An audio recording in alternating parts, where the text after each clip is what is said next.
and welcome to the Coach's Journey podcast. This is episode 99, and my guest today is none other than the wonderful Robbie Swale himself, the founder and creator of this very podcast. And I catch him today in a moment where he has been exploring the meaning of productivity, really interrogating what that really means in our lives. His work on the concept of meaningful productivity has really been exploring questions like, what do I need to do in order to be at peace with myself? And do I want to be more productive or simply feel like I'm not failing all the time? Together in this conversation, Robbie and I really get into the bones, the very heart of Robbie's work as a leadership and careers coach with over 2,000 hours of experience, and as an author whose decade-long writing practice has led to really valuable contributions in the field now, as I'm sure you know of the 12-minute method and the coaching business Flywheel. Together, we really tackle fundamentally important questions about how coaches can really make a difference in a world seemingly ravaged at the moment by conflict and division, and how we can stay humble in our work. And crucially, how we can ensure that we feel at peace with ourselves in it. You'll also hear about us speaking about the importance of living and working with a code of honour and learning to trust the strange and unexpected things that arise in coaching sessions, and also how to integrate spiritual practices into our lives through the rituals, hobbies, passions, habits that we are already doing. I'm really happy to say, actually, that if you really like doing more of what really matters to you and feeling better about the work that you're doing and living a rich life, no matter how much money you have, this episode is really for you. We also go on to explore how to cultivate a practice of trust, that conversations and things just happen just at the right time. Oh, we also look at not lying to ourselves about what we have to do. And also we look into the places in our lives where we can practice presence and connection. And we look at how we can manage our attention, our attitude, where we can place our focus really actively to work towards the goals that matter most to us. And the power of telling a story twice to embed an idea into your memory. We look at really practical ways to keep yourself in the energy of possibility. And Robbie shares an excellent, somewhat vulnerable story about crashing and burning last year while running a coaching event. And he really learned powerful lessons there about group dynamics, scapegoating, and the importance of contracting, as ever. The importance of contracting, doesn't it so often boil down to that? So without any further ado, I invite you to really enjoy and savour my conversation with Robbie Swale.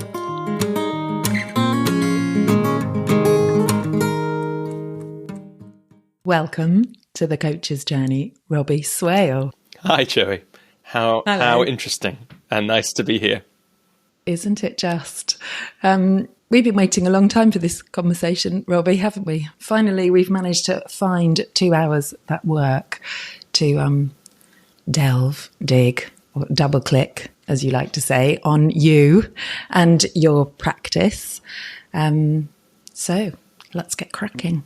Yeah. I was thinking this morning how long I've had or maybe it's yesterday, how long I've had a practice of, it's been a practice of trust that conversations happen at the right time. That things happen at the right time. When clients used to cancel on me, I used to get frustrated and annoyed. And one of the ways that I worked through that was to practice trusting. Look, if this conversation has to get moved because somebody's bad at managing their diary or whatever it is, let's trust. Let's choose to trust. So I'm feeling excited about what might happen in this conversation. Oh, that's so nice you said that, Robbie, because I had a similar experience thinking of, I have this practice of chanting, which some listeners who might have listened before may know, and there's something in that. It's called the mystic law, and I've talked about Indra's web before. And there's things about this tapestry of the force of life as it is, and everything is happening at just the right time. And I've really been sitting with that recently. So how lovely that's the first thing you came up with. Yeah, me too. Yeah, and I really noticed that it has been a practice, and that I am much more trusting and relaxed about that than I used to be. And that was, I think, every time I notice something that's been a practice that used to be conscious, used to be a deliberate practice, and is now much more unconscious, I get a little relieved, because it shows that all this stuff works. Yeah, thank goodness. Well, we usually start these conversations, as I think you might know, given you're very familiar with the realm of the coach's journey, Robbie Swale, as the founder. And, what do you call yourself? Do you call yourself the director? Or? Good question. No, I don't. That sounds impressive, though, doesn't it? Maybe from now on, I should be the creative director of the coach's journey. I've always wanted to be a creative director. You most certainly are. No, I think I usually call myself founder and host, or I don't know. Who knows? I have to check my LinkedIn. I'll have to check my LinkedIn. For me, Robbie, the coach's journey is now way more than a podcast. True. So host sounds like one of the things. Yeah.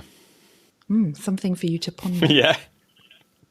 Well, at the beginning of these episodes, we very, very often ask, don't we? And how did you come across this thing called coaching? I'm not going to do that, but I am going to point listeners back to episode 45 with Raquel Ark, where you do answer that question, although she doesn't quite ask it exactly right, or exactly in the coach's journey format. But you answer the question very eloquently, and I really encourage actually listeners to go back and listen to that story. There's so much in there.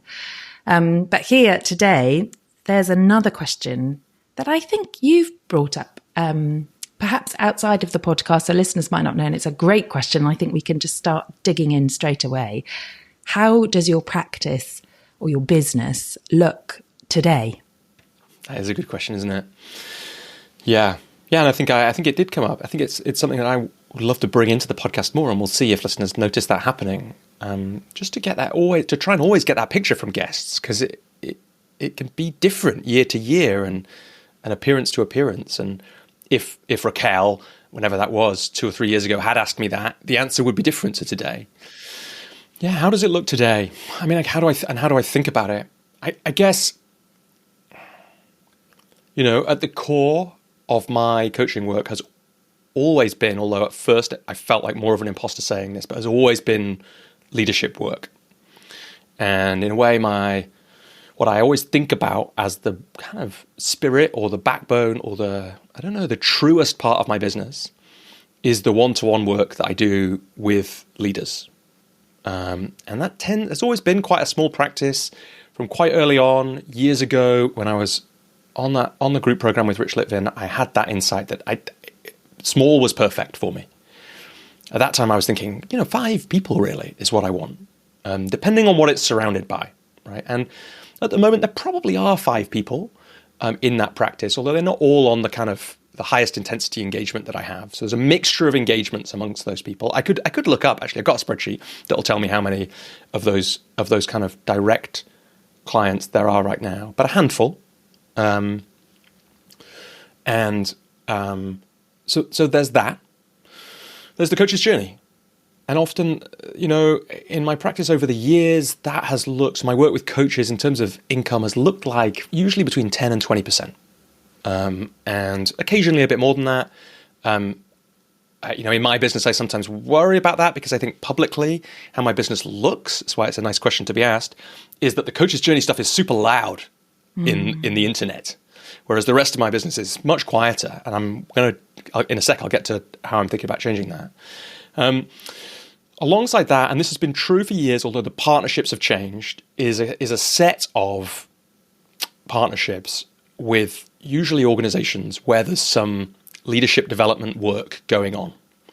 And that varies in what it is. This year, and at the moment, so this year there's one partnership with, it's kind of, I'm contractually obliged. It's very interesting to do more corporate work. You get more NDAs and more terms and conditions. I'm contractually obliged not to say who it is, but a big retail company. I'm going to do some work on some of their leadership programs this year.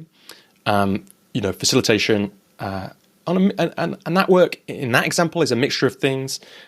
So some of it is 12-minute method type stuff.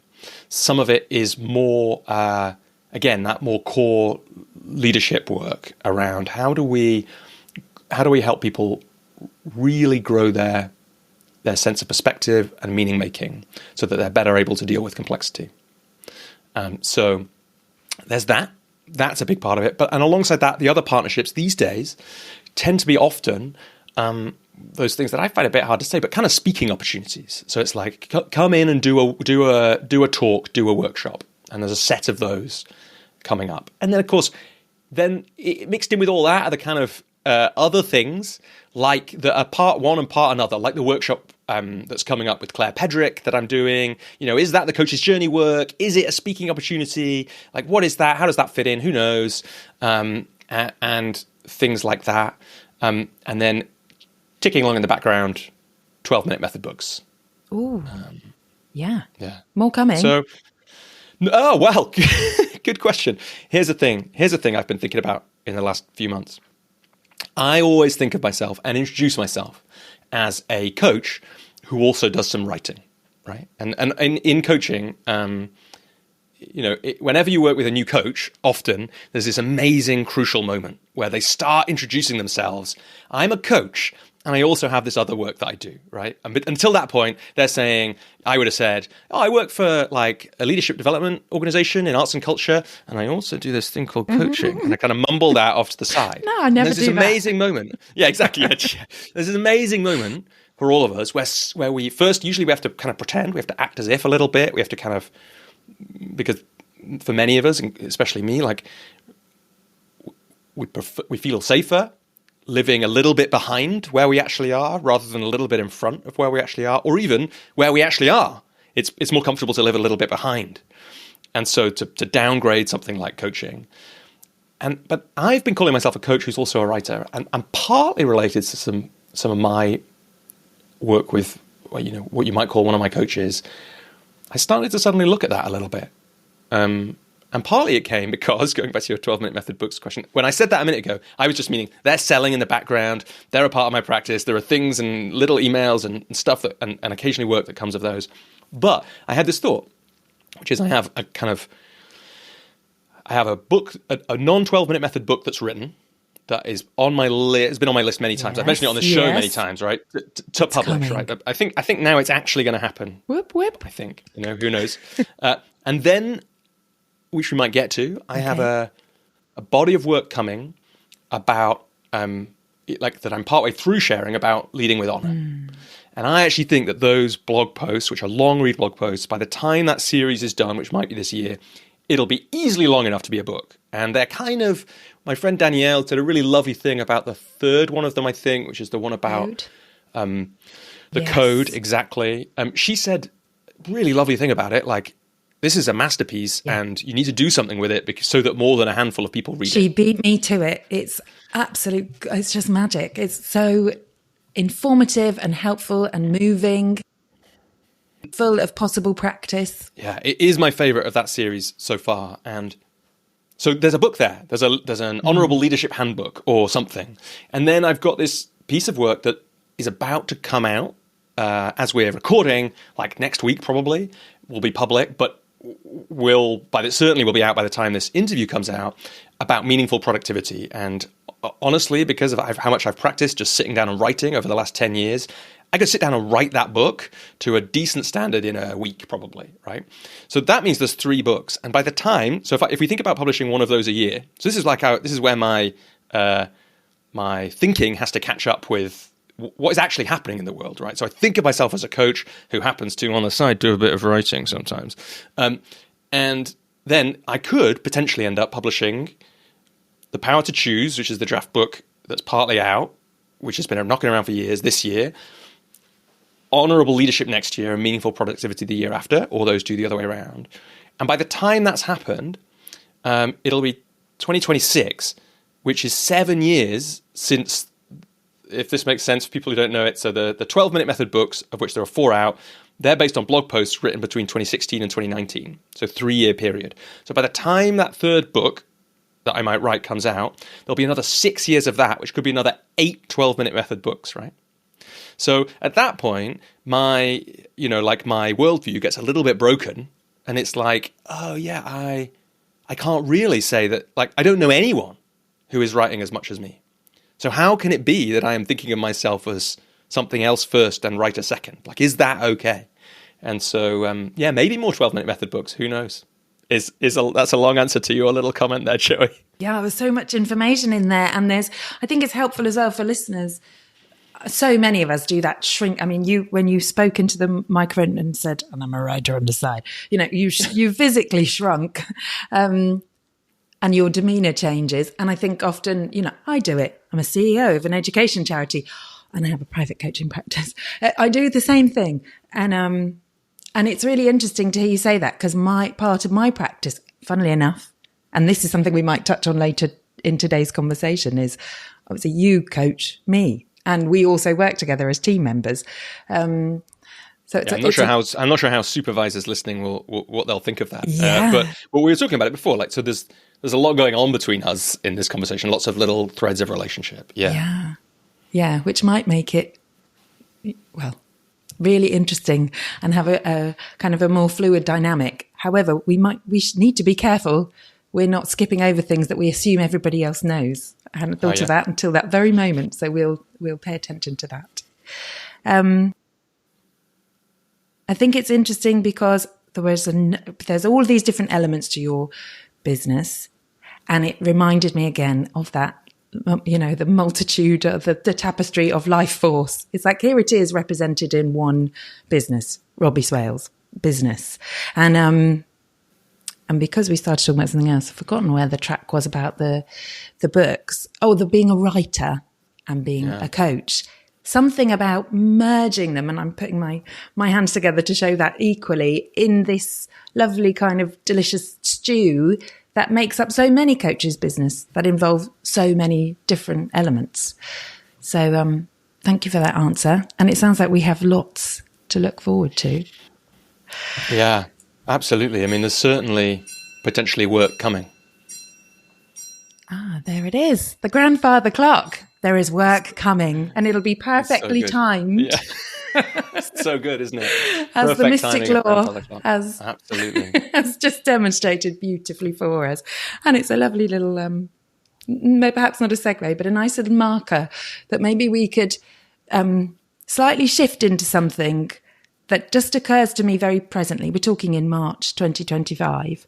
And you said about worldview and coaching and writing, and you touched on the leading with honour, and I am really happy in a really solid way, because I was going to mention to you that those articles would make a beautiful book if they are to continue.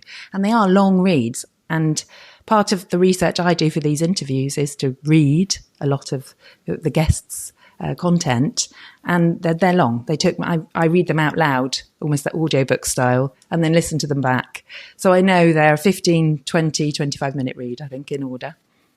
And it really occurred to me, given the situation, that international situation currently in the field where I work, we've got USAID cut by 83%, which is having just an enormous impact in the charity sector, for example. We've got, I don't know if it's okay to say on the coach's journey, but there's a hell of a lot of very dangerous political stuff happening across Europe.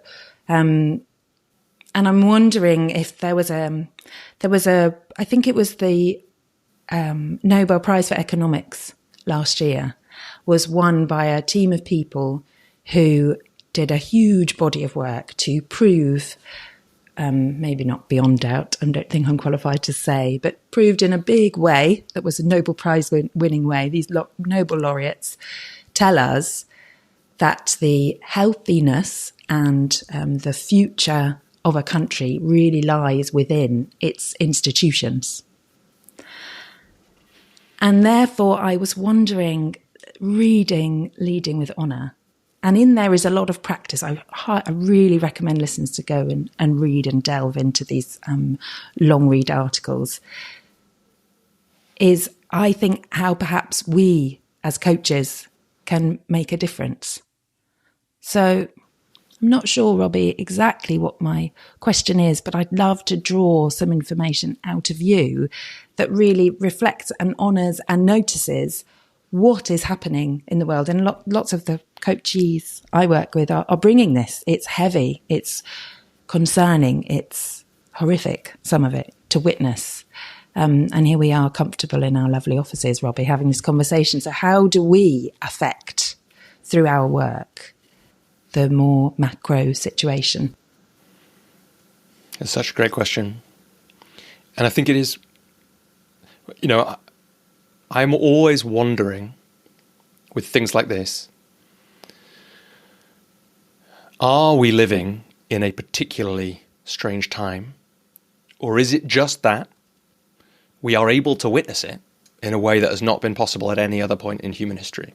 So I think we do have to notice that because of the internet, because of 24-hour news, because of the technology, because of having access to everything that's happening in the world in our pocket all the time, we are witnessing more than anyone has ever witnessed before. And to witness that much, it's heavy. It takes a lot. So we have to be then get interested in that, I think. This is what I think. So we have to be interested in that because we have to be careful that the witnessing doesn't stop us acting, which I think it is really easy to do. We can look at terrible things happening in Israel or Palestine. We can look at, many listeners will be looking at cuts to US aid, for example, as an example, and thinking, this is a terrible, terrible decision. Of course, let's not forget, half the people in the United States of America are elected that government on the basis they would do things like this. And so not everybody thinks that. And we've got to remember that as well. I always think we have to be pretty humble. I have to try and be humble that, just because I disagree with somebody doesn't mean I necessarily know better. So we want to hold all that. The place that I think that I've come to on it is that I need to personally care for myself by being really careful about how much I witness. So I have rolled back drastically my news consumption and social media use. It's possible, some people would say, and this might be true, that I'm burying my head in the sand. But the way I look at it is, what I need to make sure is, if I want the world to be different, that I am in action, doing work that makes the world a better place. And if I spend too much time on BBC News, especially these days, I think BBC News used to be more balanced, and now when I go on it, which I try not to do, everything's about murder and rape. It's incredible. I mean, it's just maybe there's more murder and rape. I'm not sure I believe that. So I am a bad news sells in the internet age. And so we've got to be really careful. We definitely can't trust that the news outlets are giving us an accurate picture of the balance between what is good happening in the world and what is bad happening in the world. So that's all why we have to be really careful of what we witness. And then crucially in there, we have to come back to what can we actually do? So there's a little bit of that in leading with honor. It's we can't be sure about the outcome of the world, right? So one of the questions I love to use with clients, that it's in at least one of those leading with honor articles, is if you can't control the outcomes, what can you do so that regardless of the outcome, you feel at peace with yourself? So, in the UK, almost no one in the UK votes in the US election, right? So you can get super upset about US aid cuts. I do want to add in here for balance. There are huge, our foreign aid cuts in the UK. They actually happen before the US aid. Right, so cuts over here as well. This is a global situation, one of many global situations at the moment. So just in case you thought I was focusing too much on the US, we'd better not here at TCJ. Yeah. Yeah, because of our connections and things like that, sometimes that has been very present recently. Certainly, I don't know about you, but certainly with clients, with certain colleagues, it's very present. and dramatic situations. But absolutely, foreign aid cuts in all kinds of ways. So if we slow it down, we need to remember what we can affect, and we need to think, at the end of this life, what do I need to have done so that I can be at peace with myself? And then we need to try and do it. And that's why things like coaching are so important, because really what coaching's about is helping people do the things that they want to do but aren't doing. That's pretty much it, in different ways. And we can help people get out of the way so that they can get on with the work that makes a difference. And I guess that's where this thought brings me to. But I don't know whether there's more places that you want to jump off on from here. Yeah, I think I'd like to know, I hope listeners would, I'd like to know the nuts and bolts of that, I think. Like, Robbie, you curate and put out an awful lot of, writing. We've already talked about coaching, speaking. That makes a difference in the world. I know people, that have had big impact on their lives because of the work that you've done with the coach's journey and with your writing. I wonder what that looks like. If we get really down to specifics, what does that look like in a day to you? What do your days look like? You can pick one, or you can give us a week's example of how you, and this is interesting because it comes up in the meaningful productivity work that's about to come out, but not how you manage your time, because that's a bit of a trap, but how you really manage your choices, where you put your attention, how you manage your energy, what attitude you bring. I can't remember the sixth one, but I know there's those different elements. How do you do that, making that difference, creating that ripple effect, perhaps, I think is what you were talking about, that you and only you can bring as you, Robbie Swale, the coach, writer? Yeah, what a great question. So, because of who I am, I think if it's okay, I'm going to go one level up from the day-to-day and then come back to the day-to-day, just so that because I think that the day-to-day... Yeah, do it. It's hard to answer that question with just the day-to-day. So, this is in a way, Joey, has been a long-term project for me. It's everything. It's the last 12 years, right? Is on some level... what is this life about, right? I thought it was about being an actor. I thought it was about, and then I realized it wasn't. And then I thought it was about working in the arts because of how transformational that can be. And then I realized it wasn't. And how I mostly realized it wasn't was some of it was thinking. And often the thought was like, the whole of me is not getting used in this thing. Combined with some kind of inspiration that there was somewhere else, that if I could be doing something else, it would be more impactful. So with acting, for example, it was like, actually, for me, being in, okay theatre, like wouldn't be that big an impact. And that was probably where my talent, I was pretty good, would have taken me. So, okay, where can I make more of a difference? And in there, like, how can I use the whole of me? And different people at different times, that I was very influenced by that Gay Hendricks idea of the zone of genius, right? Which is a thought experiment. I don't know if it's true, but it's an amazing thought experiment. What if there's a unique set of things that each of us can do, that our experience and struggles and the things we love all bring us to? And what if when we do that, we also happen to create abundance and satisfaction for ourselves, like in no other place? So that's one of the reasons that appeals to me so much, is because it was already the kind of the journey that I felt like I was on from about that kind of Saturn returns quarter life crisis moment in late 20s, when I was kind of in a difficult place in lots of parts of life. And so that's then been the experiment in the work, right? On some level, it is, how do I be doing the best work I can? And my work is guided by the things I believe in. Like, I've always believed that, for as long as I can remember, that money isn't everything, and that making a difference matters. And those stories about people who made a difference despite it not being the done thing or the thing that everyone's doing have always captured my imagination.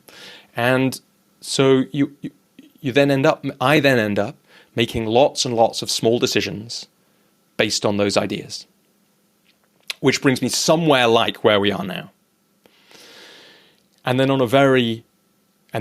another crucial part of it for me was then there's maybe two more crucial parts of it to think about. So one is the one we've already mentioned. So where are the parts of my life where I'm not feeling at peace with myself? And how do we remove those, right? So then using my phrase, then I'm living with honor, right? Because there's not this thing that I know I'm going to look back on one day and think, why didn't I do more about that thing? And why didn't I, and an example of that is like, so we recently put out on the show an interview with a people director from a charity called Give Directly, which has been where most of my money has gone. And I had this this may not make sense to other people, but to me it did. I had all this I don't know if I'm giving enough money to charity, and I don't know when I do where I should give it. And I had all these kind of how do you discover that? And then at some point I found that organization, and what I loved about it is it just fitted with the values. And it became easier to give money to that charity than it had been to many others, fitted with my values. And so we get all these ways that we can just check, okay, where am I not feeling at peace with myself? And how do I do that more? And for me, because of my values, those things tend to lead to making a difference. But I believe that the way that people are, everyone's values tend to lead towards service and making a difference. Then a final layer that has been really important on a principle scale to me was a piece of work I did when I was working with Robert Holden, where he asked, he had these great, we can find a link and put it in the show notes, these great questions about purpose that he asked. It was before his purpose book came out, actually. He has a purpose book that's come out recently, which I haven't read. But he had 3 questions, I think, about purpose. And his challenge about that was to not think too much, to just listen for what comes. And when the question came, what is the question for me came, what is the shared purpose of, I think the question is, what is the shared purpose of humanity right now? Something like that. And the answer for me came, create the kingdom of heaven on earth. And that's weird because I don't think of myself as religious. I don't particularly think in terms of heaven and hell. But what I loved about it is it became a really useful compass. It's I think sometimes we need that kind of, almost mythic language to capture concepts. And if we think about it too much, it doesn't make any sense. But if you don't think about that idea, it makes total sense that would be the shared purpose of humanity right now. Even though it's not necessarily looking like that, perhaps particularly because it's not looking like that. And what I love about that is then I can be asking the questions, is my work tilting towards heaven? Right? And so the 12-minute method, that really helped me release those books because I know what it's like to not share the things we've been meaning to share. And it feels like hell. And every time you help somebody share the thing they've been meaning to share for a long time, it feels like heaven. And then we're doing it. And so somewhere then in that mixture of my personal thinking and what I need in my life and these big ideas about heaven and hell comes how I actually do things day to day. Shall I go there now, Joey, or is that loads? Yes, I loved that helicopter view, and I just want to repeat, is my work tilting towards heaven? Before we go down into the nitty-gritty, that was useful. I'm glad you decided to do that. And it reminded me of a beautiful quote in one of your articles that somebody else said, there's so many things. I always go to when I'm interviewing on this podcast as part of your team, Robbie, I always now totally understand, there's so many places we can jump off here, because I must have heard you say that. Well, what episode are we on? 92 times or something. Yes, there are so many places here, but I want to stay on track for this section because I think that nitty-gritty of how you then make that macro, that kind of helicopter view, the big overview of really huge values-based stuff. How do you get that down into a day, action by action, step by step? Yeah. I mean, look, I don't do this perfectly. I finish my days too tired sometimes. I waste time like everybody and all that kind of thing. But I have been thinking about this for a long time and practicing it. So a bit like practicing, a bit like practicing trust. I have got good at this. So let's slow it down. To get today, we have to start earlier. So I tend to, in almost all of the last 6 years, I run an exercise for myself, which I have talked about a bunch of times on this show at different times, but it's worth saying again. There's a Warren Buffett story about how he, we can put the link to it, about how he helped the pilot of his private jet prioritize more. So it's a story we can all identify with, of course, because having a private jet, let alone a pilot. And essentially the principle is this: think about all the things that are important to you to work on. And Buffett does it for his pilot over, I can't remember, the rest of his career. But I tend to run it usually run it twice a year. This has never been planned. It's just how it's evolved. Once for the whole year, and then once again when we're getting to like August, September, and I want to refocus for that autumn, winter time. The exercise is think of all the things you want to work on in the period, and then choose the top 5 most important.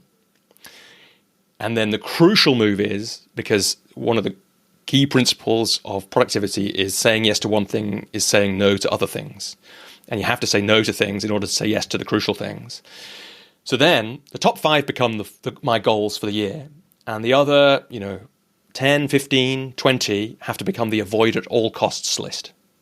Because they're the things that get super distracting.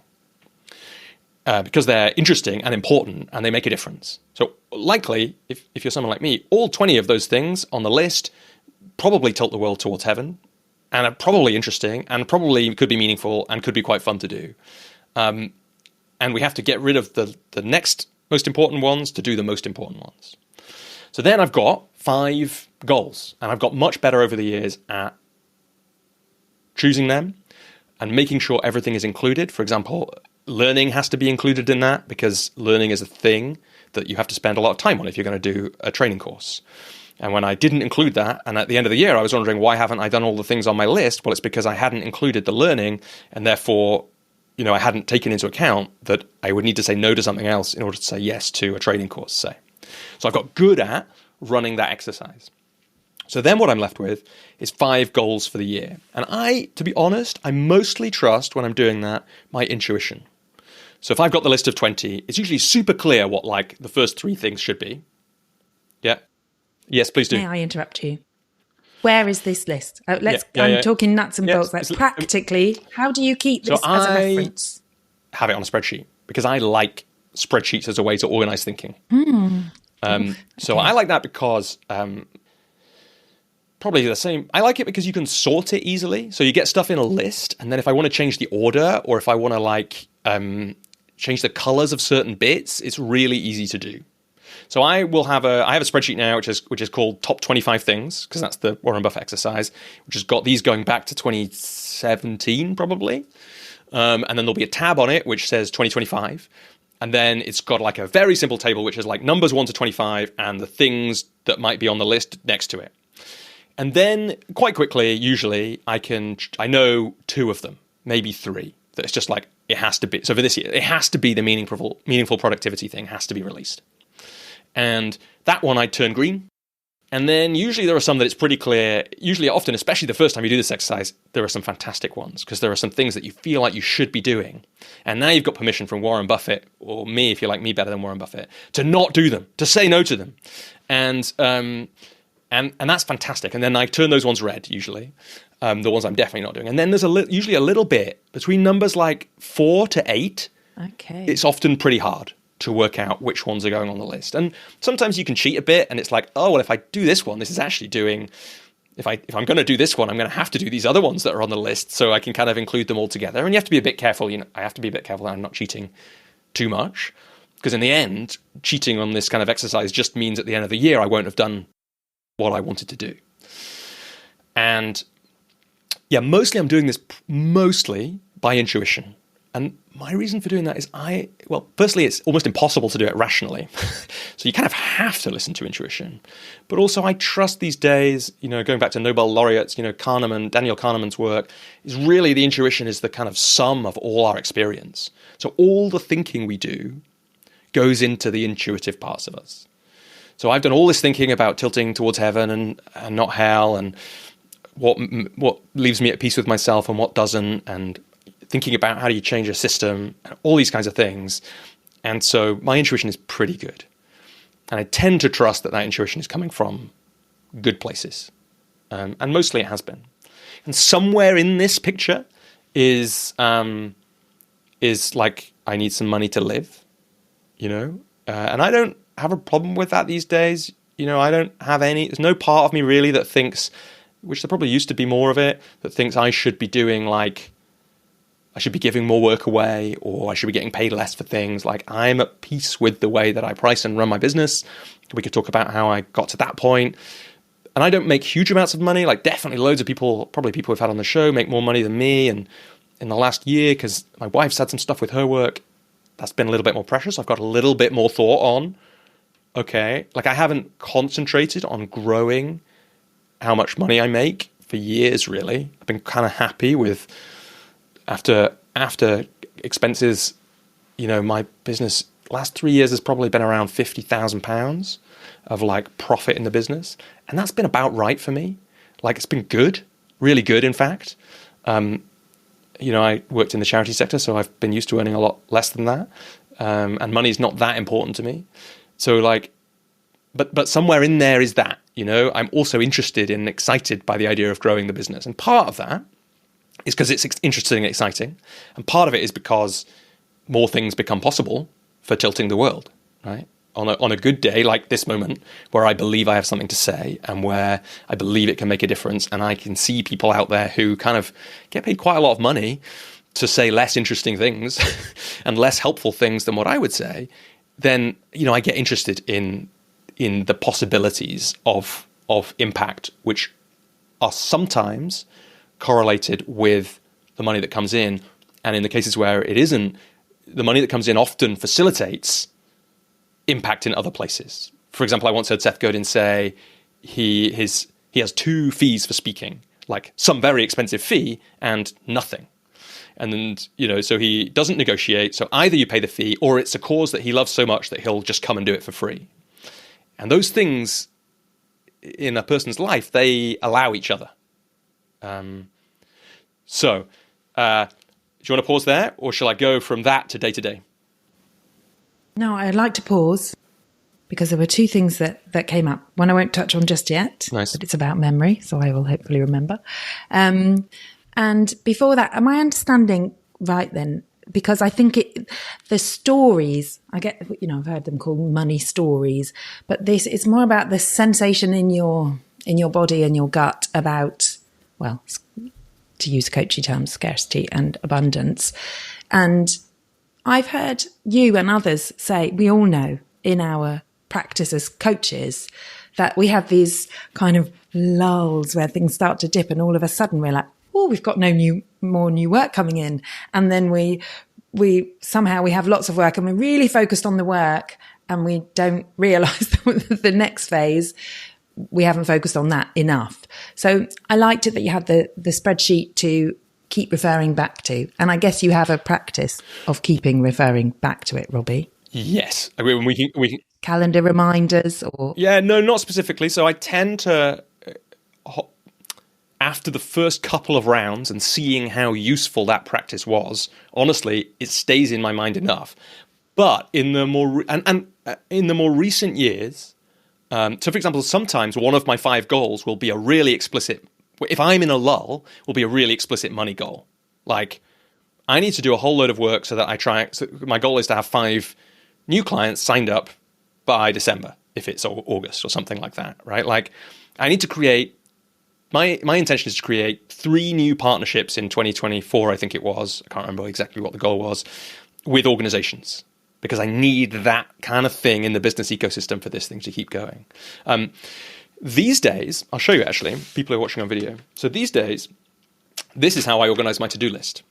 And what you can't really see is, so this is, for people who aren't listening, I'll explain it. So it's like a piece of paper with 5 categories on it. And each of the boxes, essentially, is one of my 5 goals for 2025. So when I'm writing my to-do list up, except that one of them is service to clients. Because usually the goals for me, they are, there is a whole set of stuff that is happening, and the goals are on top of business as usual. So I have one corner of the to-do list page, which is business as usual. The rest of them are my goals for 2025, basically. And therefore, when I'm writing my to-do list, right, there is a little section at the bottom for other, which is where I write things like set up bookkeeping. That's what's on the one for this week, right? Because that's not part of my goals, but it needs to be done. But the other box is tiny. And if I ever find myself trying to write too many things in the other box, I know I need to be saying no to some of them this week. And the rest of my to-do list for the week goes on this page. And so every week now, but this was because this is designed last year sometime, I think, maybe the year before. Did you design this? Yeah, I can't remember exactly why, but I just wanted more structure. It's like I needed to capture more. I needed to be more focused. And it then means that I'm looking at these goals for this year every week. And then mostly what I do at the start of the week, I've got really good at. So one of the things in the meaningful productivity thing that's coming out that you were talking about, it's not explicitly in that document, but we're going to think about managing our attitudes to time and productivity. One of the problems we have is almost all of us write to-do lists that are impossible to complete in a week, either because they've got too much stuff on them or because one of the things on it is like, write book. And no one writes a book in a week, right? But it's on the to-do list forever, making us feel like we're making no progress. So I've got really good at writing to-do lists that can be done so that I don't feel terrible at the end of the week. And I've actually got pretty good at, maybe this is just the way the world works. There's a funny thing, isn't there, actually called, what's he called? Oh, it's originally I think it's called Parkinson's Law, and then a guy called Douglas Hofstadter changed it. So Hofstadter says the task we're trying to do will always expand to fill the time available, even when we are aware of Hofstadter's law. Yes. So it doesn't matter if you know about that, it'll always fill. But my to-do lists tend to get done pretty much exactly in a week these days. And I basically write them in such a way that they're completable. And so that I can feel like I'm making progress, so that I don't feel like I'm failing the whole time and therefore give up. And then stuff gets done. And some of it is just, so I write down everything that's in my calendar. I look at my calendar at the start of the week. It says Joey interview, but it also has like the initials of my clients on there for every coaching session because they are all things that I'm saying yes to this week. And if I'm looking at the list and I haven't written the coaching sessions on there, then I'm going to think I can achieve more than I can and write too much stuff on the list and fail to do it. And whereas if I can see all that list, if I've got a list where my service to client box is full of meetings and coaching sessions, then I know that some of the other boxes are going to be more empty. And yeah, go on. You really double click on the leading with honor. I think it's the second in the series, in that saying yes to something means saying no to everything else, or saying no to something is saying yes. You double click on that. So I'd like to point listeners to that again, because it's such a useful piece. And in that piece, it's about telling the truth, isn't it? Because we lie to ourselves all the time about what speech marks have to do all the time. And I read recently, I think I read it long enough ago for it to have made into that article. You might have read it more recently than me, that there's actually research that shows that it helps people recover from depression to tell the truth about the level of agency they have. So to be set to change all their I have to or I must language to I choose to or I could. Yeah, it's in there. And it is more choice. It is more truth to focus on choice.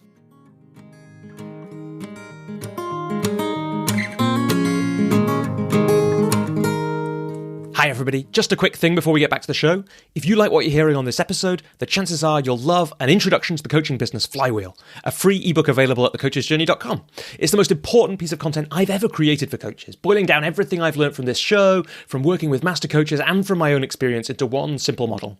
The model not only tells you the only things you have to do to have a sustainable coaching business, but also shows you how they can form a virtuous circle that keeps your coaching business growing. It's all free, and you can find it at thecoachesjourney.com. There's a link in the show notes. Now, back to the show.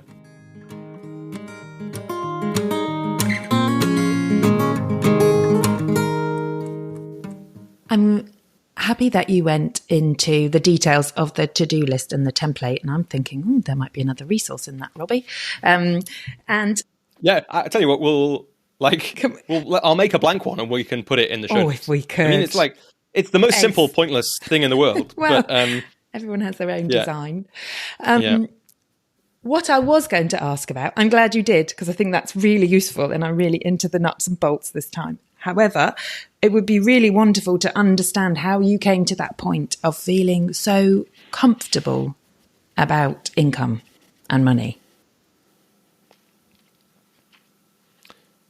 I was lucky to grow up in a family where we really didn't have much money.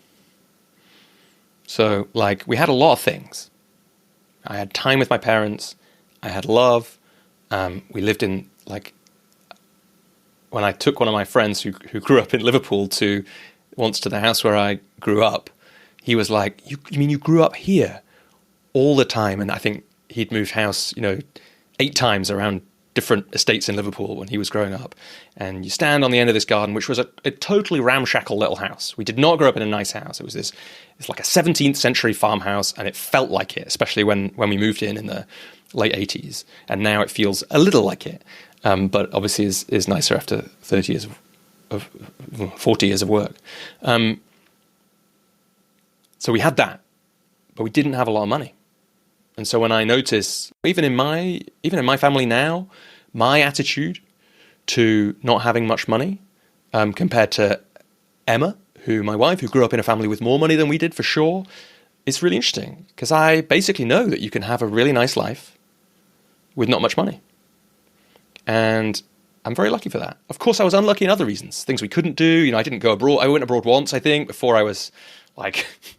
Oh no, we did school trips actually to France, French exchange. But other than school trips, I went abroad once to visit my granddad when I was 3, and hadn't been in an airplane since then until like me and my university girlfriend went away to Rome when I was about 22.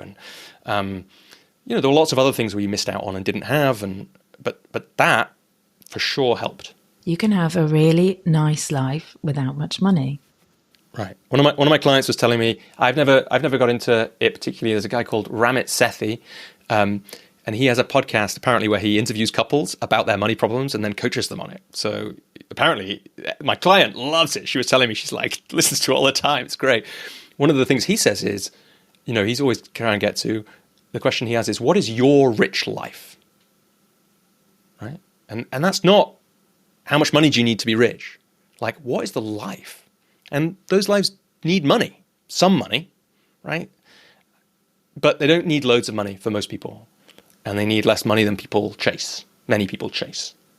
And many people think they have to have instead of choose to have. Yeah. And if we say yes to one thing, we're saying no to something else. Mm-hmm. Many people say yes to money, saying no to other things, which at the end of their life, sometimes they might wish they had had. That's certainly what those people there's a few different ones out there who have done a lot of work in palliative care and then written books about, regrets of the dying. And mostly it's not, I wish I'd had an extra $30,000. I wish I'd worked an extra 2 years in that job as CEO or partner. Mostly it's, I'm sad about never speaking to my brother, or that my kids hate me, and that is why your process in your coaching, Robbie, where you really, and I can't remember whose it is, and that memory question, it's coming next. But because I can't remember where you got this from, but I know you cite someone. But what would make you sad at the end of your life, and then reflecting on that and curating for yourself a list of I am a commitment to, and that is where actually that's in the third. I think that's in your third Leading with Honour about I can't remember the title, about a man with a code. And in that, right. So it's about developing that code. And I'm now going to the memory question because there is something in I think you've said somewhere along the line, I've heard you say about this being one of your top strengths, and it was a surprise. It's a story you tell. Stories are something else we're going to cover in a while.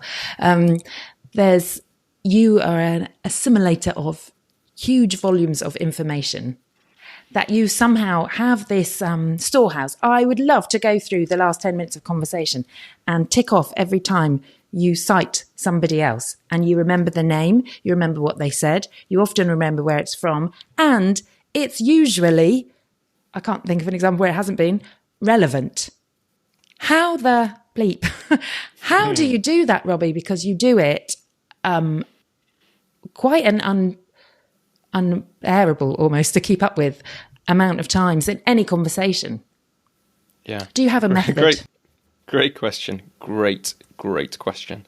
Joey, I do want to catch, just before we move on from money, maybe you want to come back to it. So there's definitely two parts of it, and I talked about one part, which is being lucky about knowing from an early age that you can have a rich life without being rich, and therefore being comfortable around that. We didn't then talk about all the work I've had to do in my business and on myself since then, right? So I just want to catch that. Do you want to come back to it? Well, I just think it's not quite a fair picture, because there's a way in which I answered that question, which is like, well, if someone's listening, they might be thinking, well, what about me? I grew up in a rich family where the story in our family was you have to have money in order to be happy. And we had loads of money, and I can't bear it that I can't give my kids the things that I was given, which I can really understand and feel and, would get.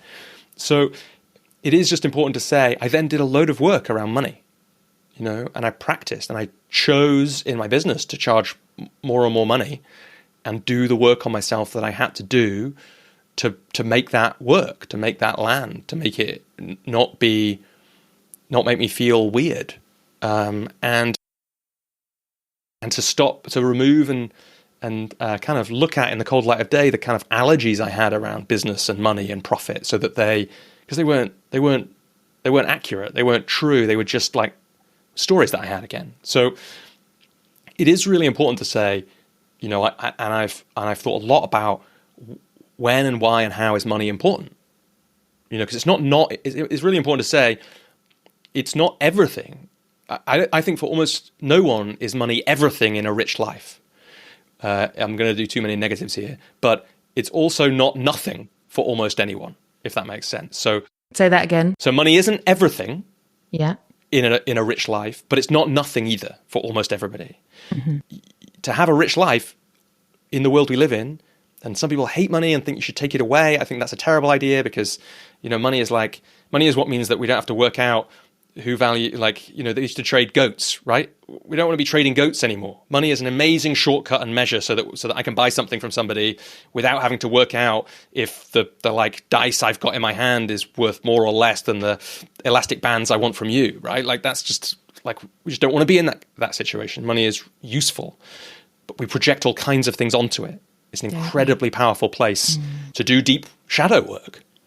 If everybody listening just completes the sentence for themselves, money is. And then whatever that word that came up, I had somebody do this with me. It was really weird, actually. It was at lunchtime at a conference I was at. We were just talking about this, and the guy said, do you want to do some coaching? And I was like, yeah. It was an amazing thing to do in a lunch break at a conference.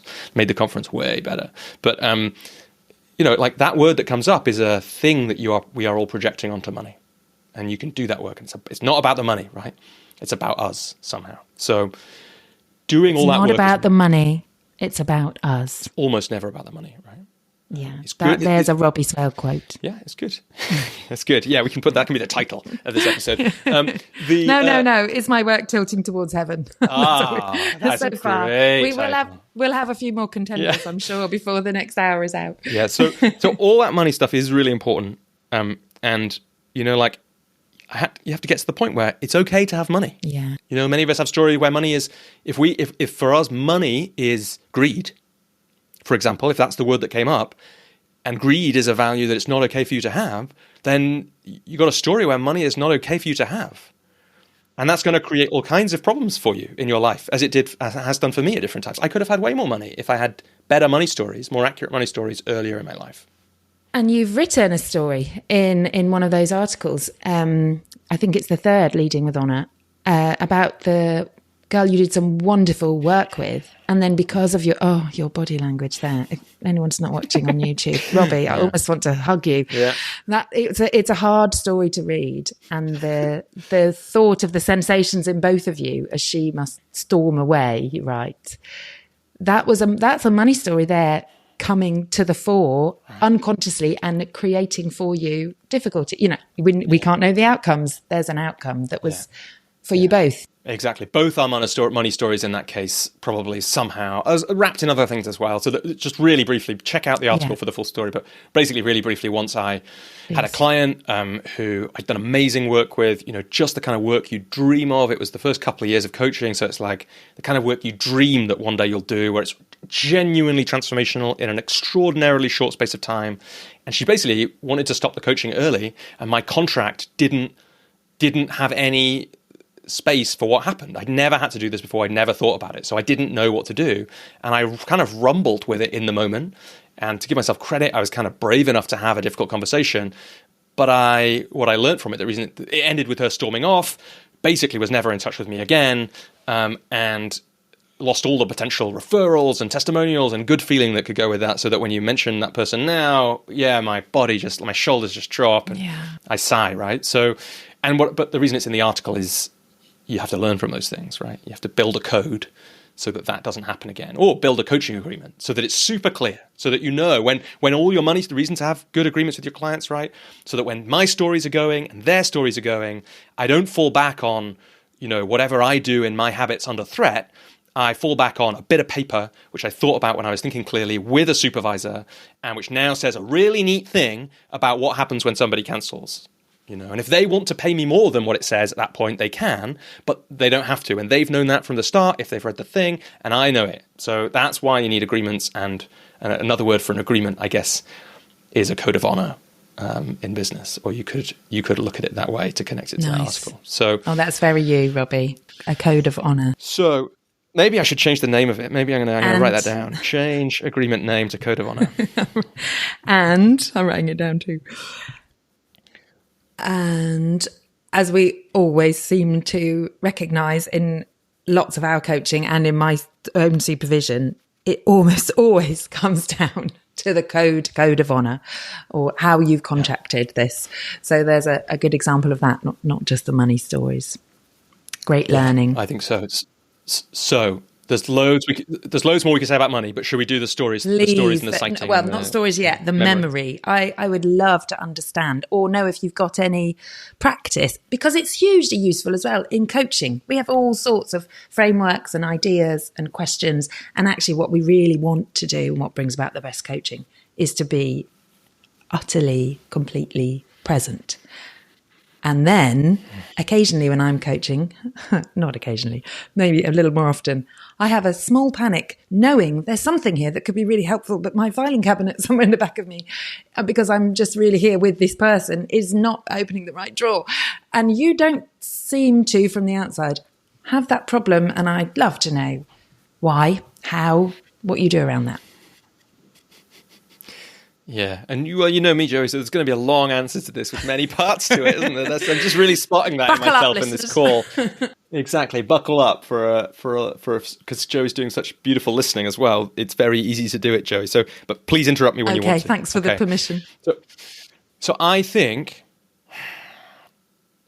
maybe this is how I think about everything. It's certainly a theme that's emerging in this conversation, isn't it?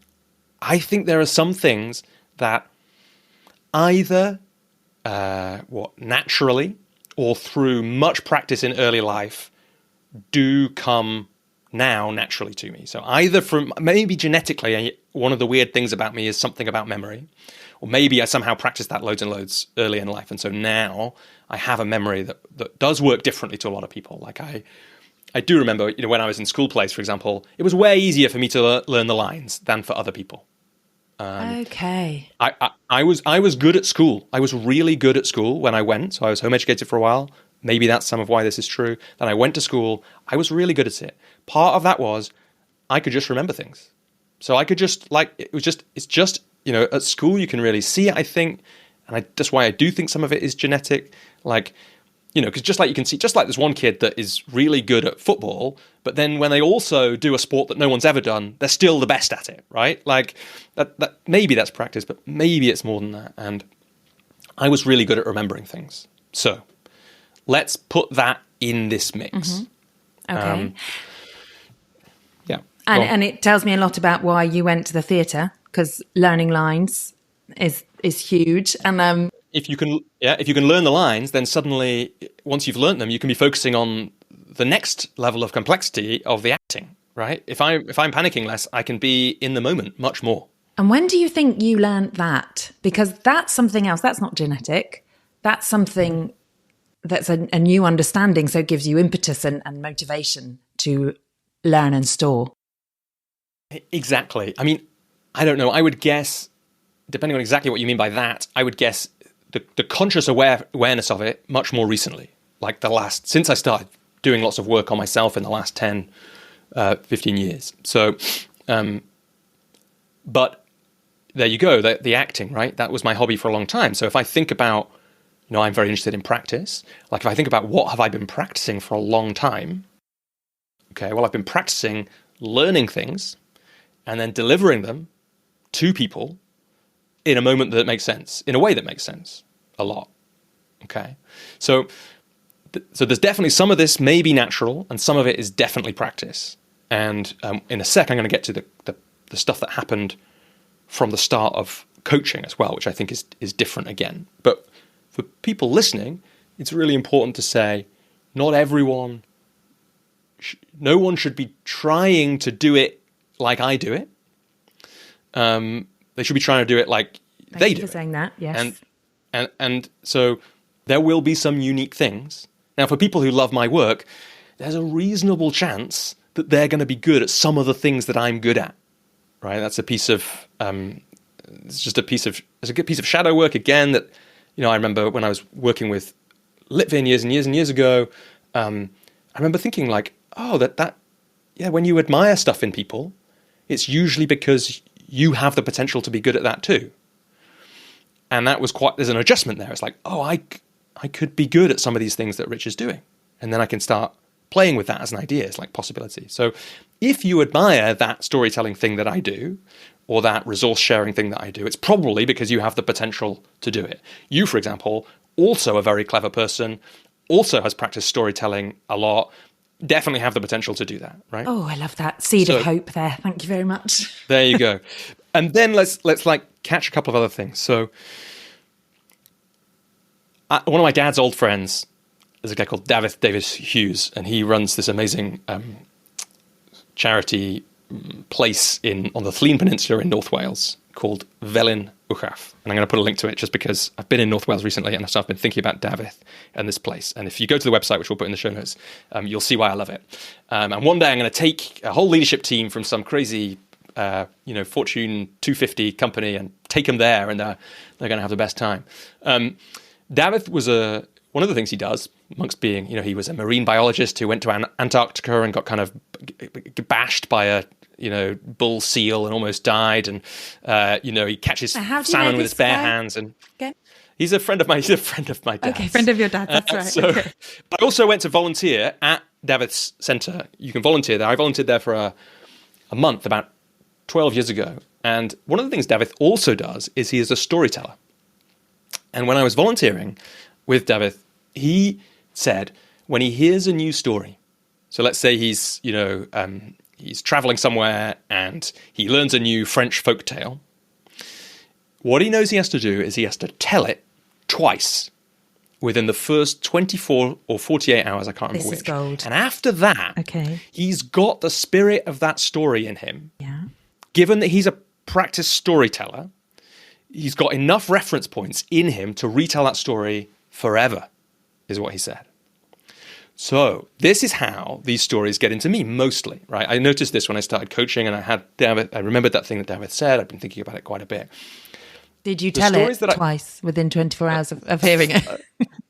Let's guess so. Otherwise, how would I remember it now, right? What I would notice is I would be reading a book or doing a training course. Of course, I don't remember everything about every training course or book that I have been on or read. The things that come back tend to be the things that then showed up with clients in the next 24 to 48 hours after I'd done the learning, right? So say I'm on a Coaches Rising call. Yeah. Jim Detmer's saying something cool about by me, to me, through me. And then I'm sitting with a client the next day and it's about that. Mm-hmm. And if I tell that story then, and then I tell it again to Emma, or I tell it again to the next client, then suddenly it's in there. I am going to interrupt you here because I think that in itself is a message that as coaches, it's so beautiful for us to remember and record somehow how often that kind of serendipity happens. And I think that is proof in what we've touched on a couple of times of whether it's the ecosystem of life, whether it's the mystic law, whatever it is, there is something where we get into the rhythm of life. And so that's really helpful to connect that to memory and the telling of the stories. So thank you. I wanted to highlight it. is so lovely, Joey, because it actually touched on another part of this story, which is I mentioned Jim Detmer and Coaches Rising, I guess partly because that was another key part of this story about sharing stuff. So when you talked about panic, it made me think straight away about this training that I did early on, which has really affected me since then, which was then called Coaching from Source, and is now called something, for me, less magical, but probably better for selling, like The Power of Presence. Coaching from Source is better. Coaching for Source meant that you got people who are a bit more woo like me on it, and Power of Presence means you get probably more people on it. But a lot of that was the practice of letting go in coaching. So the practice of just trusting if a weird thing comes into your mind in the middle of a coaching session, if you are able to say that weird thing with as little attachment as possible, you could just trust that that could be a message from Source in their language, or from the mystic law in the language that we're using now. And that then, A, gave me permission to drop stories in weird ways whenever they came into my mind, and B, stopped me panicking if I couldn't remember the story. Because it's like, oh, we're back to trust, aren't we? Oh, maybe this isn't a message from Source, this is just my memory. I'll just let this one go for now. And maybe it'll come back later if it comes back. And so, yeah, Jim Detmer, Coaching from Source, that trust, the right stuff coming at the right moment, is all a part of this. The last thing to say probably that just came to mind is, don't forget I've also had a writing practice now for nearly 10 years, each week, where again, I am practicing telling a story about ideas that are interesting to me. And I'm doing that once a week, every week. So that is not only extra practice of storytelling, and again, this is a Seth Godin thing, but if you write how you talk, then when you're writing, you're practicing talking. So I'm practicing telling these stories, and it's not just a way of telling stories. What I've noticed is when I've written about something, often, not always, but often, it feels like it is ingrained even more than when I tell the story verbally. Oh, yeah, interesting. I mean, people have all different ways of learning. We won't go down that. But there is something beautiful in that about the kind of receiving of information or stories and then conveying it in different ways. And the conveying it is a beautiful way to then almost start to cement it, to store it, to put the right file with the right tab on somewhere in the back of your mind. And trust. Certainly, exactly, trust. And certainly when I have written there's 12-minute articles do that to a certain extent, but if I've written something and thought about it more, like, for example, some of the Leading with Honor stuff, for that, so the title of that article, the code one, is something like "A Man Got to Have a Code," which is a quote from The Wire. From the TV show.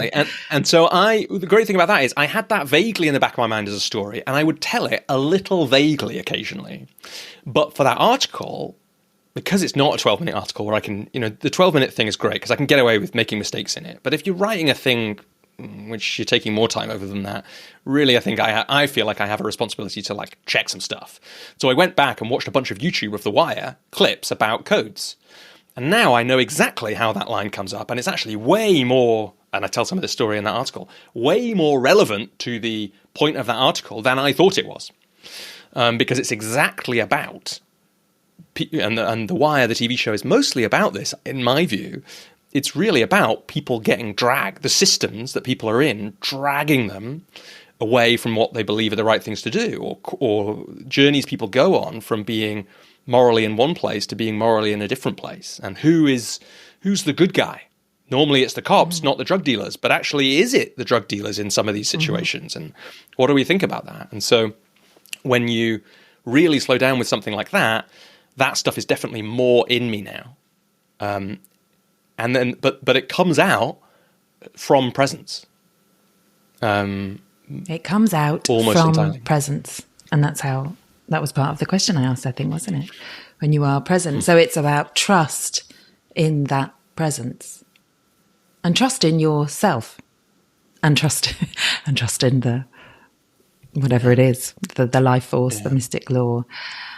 That's really helpful and hopeful as well to hear. Thank you, Robbie. And we're definitely slipping and sliding and moving towards storytelling for sure. And the whole reason I really said at the beginning, inviting you, I would love to interview you, Robbie, is because I know your background in theatre and creativity, and there are so many questions that could come from that. And when I ponder and think about our listeners, if they're coaches, I'm not sure really there's so many different questions. So let's begin with, how do you think that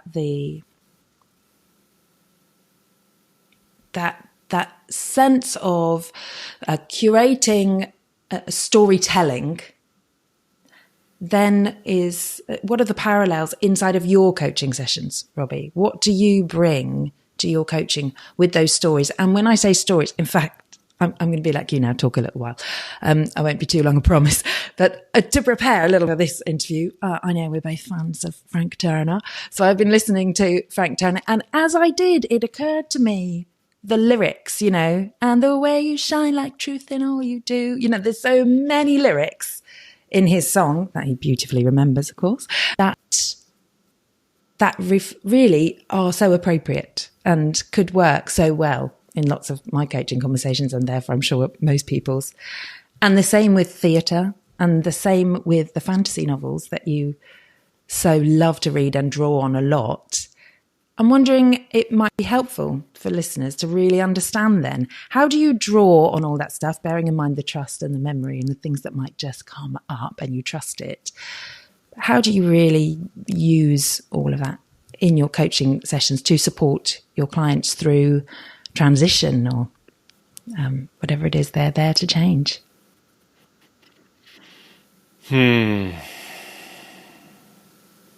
Great question. I don't know if I've ever thought about it in exactly that way. There are bits of it, of each of those things. So if we take them one by one, the kind of storytelling, acting part of me, that comes into the sessions. It was definitely one of the places that I practiced presence and connection. So you practice being present, having the model in the back of the mind, but not the front of the mind, delivering the stuff without thinking too much, being with the people in the room and the people on the stage, right? So there's practice there that lays foundations for good coaching. It's why doing some theatre, doing an improv class, those kind of things would be good for pretty much any coach to do.